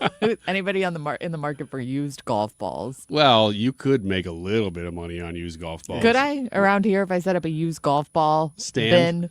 No, I'm just in the kitchen. 25 You cents got to work a a deal. ball. You got to work a deal with the local golf course. Yeah, that's fine. My dad works at a golf course. I'll just ask him to like grab the balls he sees. Yeah, and then put them on and sell them for me. And then then I'm going to bring them to this kitchen here. I'm going to put them out and put 25 cents and see how fast I Don't talk set to them your on that dad. edge there. Yeah. Talk to your dad. Talk to the golf course. Yep. And then you have to set up something with Audacy where they're probably taking %. I will get a legal contract drafted to sell golf Talk balls. to the legal. Yeah, talk to legal. I'm going to run that through Audacy Legal. See if you can set up a stand here like our little sandwich thing. It's the door you open up. Side note, it took me since I think we just got that deal done, and it was November till now to get that deal done. You better start. I know. There's money sitting on the table is what Somebody's Warren going to beat you Buffett's to it, saying. Trisha. All right. You going to argue with Warren Buffett? I'm not. He's No. rich. This is Warren Super Buffett. Smart. He told you that you have to sell golf balls at Audacy. And he's full of ham sandwiches. The last couple here are gambling. You think he's in favor of it or against it? Against it. Bad. Yeah, he's against it. He said, I'm not a prude about it, but you're not going to make money. And then Until the last, you do. Oh, exactly right. Spoken like a guy who's never won. Yeah, thank you. He must not know what he's doing. Right. And then the last one is simply living beyond your means. He's for it. It says, Splurge. when you're shopping and see something you like, ask yourself whether you really need it or you just want it. I'm that way with a lot of the candy. At Rural King. We knew where that was Rural going. King. Anybody that's listened for any amount of time knew it was candy. Yeah, it is. And when I see, I'll tell you what, I'm going to end on this. If anybody in this audience ever sees Brock's Nougat out there, you buy them and you send them to me right away, and I will pay you handsomely for them. Brock's Nougat. Explain. Brock's Nougat, because I don't think they make them anymore. I think Brock's has discontinued the nougat candy. So these nougats would be expired. Well, like yes. ancient nougat candy is what you're looking for. If somehow you knew someone at Brock's that still had the recipe. Willing to make you special Brock's nougats? Yes, that's kind of what I'm putting out there. Okay, when do you think they were discontinued? I don't know. It's probably 5-6 years. If somebody brought you some that were made before they were discontinued, but they're clearly 5-6 years expired, are you eating it still? I think that I would probably put them in the sun or the microwave because they would be kill hard. Any nougat germs? Yeah, and it would soften them up a little bit because my guess is that they would have hardened and then give them a shot. Yeah, I would try it because those Brock's Nougats were so good and they are gone. They are a relic of time. So, in conclusion, I got to host the Annie Frey Show today.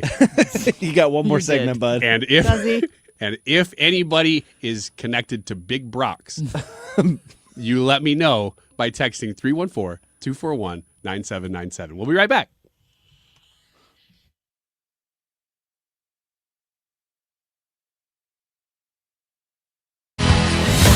We're here to celebrate America's 250th birthday in 2026. This is 97.1 FM Talk. America 250 is sponsored by Paramount Men's Medical Center.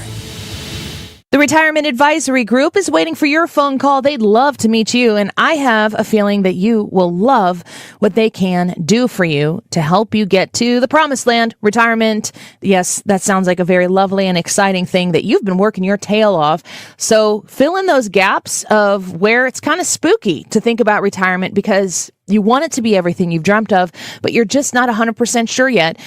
Can I do it? Have I saved enough? Did I do the things that I need to do to make retirement the destination that I've always wanted and hoped it to be? 314-993-9494. Call 314-993-9494 and talk to the Retirement Advisory Group and Bob and Tammy Kershaw about ensuring that you have a retirement that's going to last you a lifetime. You've got the right phone number right here at 314-993-9494 and know that they are looking out for you. A no-cost, no-obligation retirement review, retirementkey.com. You feel it every time you check out. Prices up, paychecks stretched, families squeezed. That's why Ann Wagner's fighting to get government off your back and out of your way.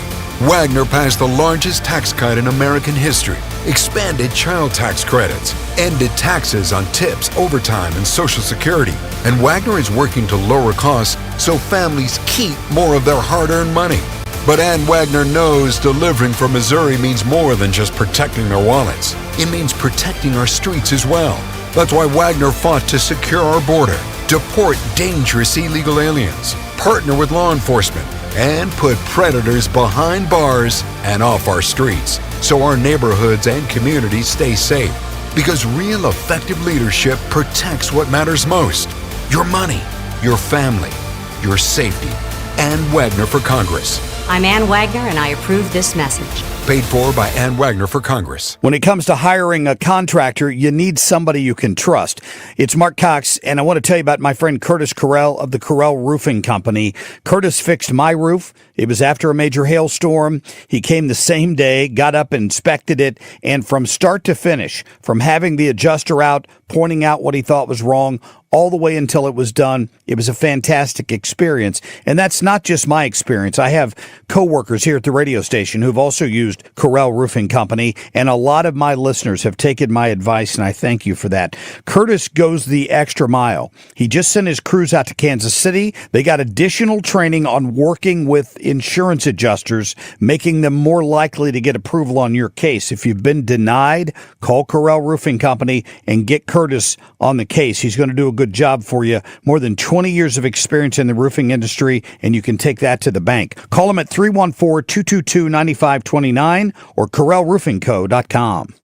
The Annie Frey Show is St. Louis conservative.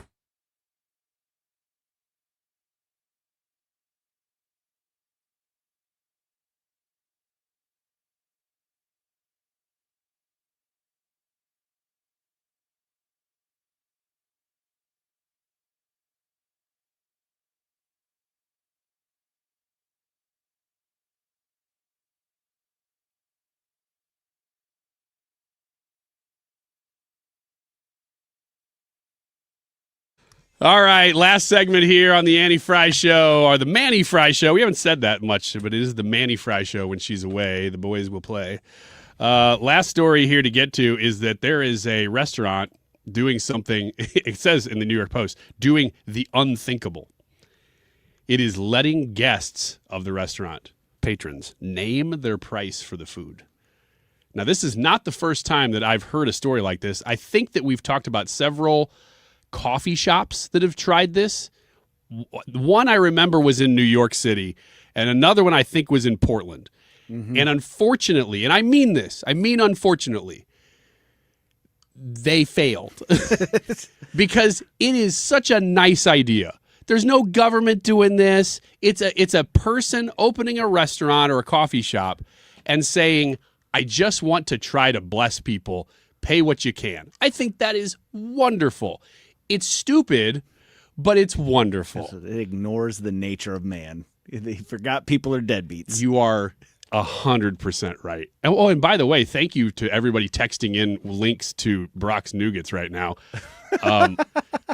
I just don't believe it. It is the nature of man. Yeah, it is. Yeah, right. Like all these links that you guys are sending, I think that I've probably found them before, but I can't find Brock's Nougats. There's like offshoots, but I can't find those. But anyway, with this California restaurant story, again, I really do commend them. The problem is they just started doing this, and maybe, I'll give them the benefit of the doubt and say maybe if it doesn't become well known that a restaurant or coffee shop or whatever is doing that, maybe if they're in a boho area, they could get by with it. But the minute people find out, like, hey, yo, they're giving away food. Pay whatever you want. Go get the steak and you can pay $1. Those jokers. How much do you think that steak's worth? 50 cents. Yeah, right. Yeah. What can you pay? Okay. Well, I can't pay that much because I don't want to. Nothing.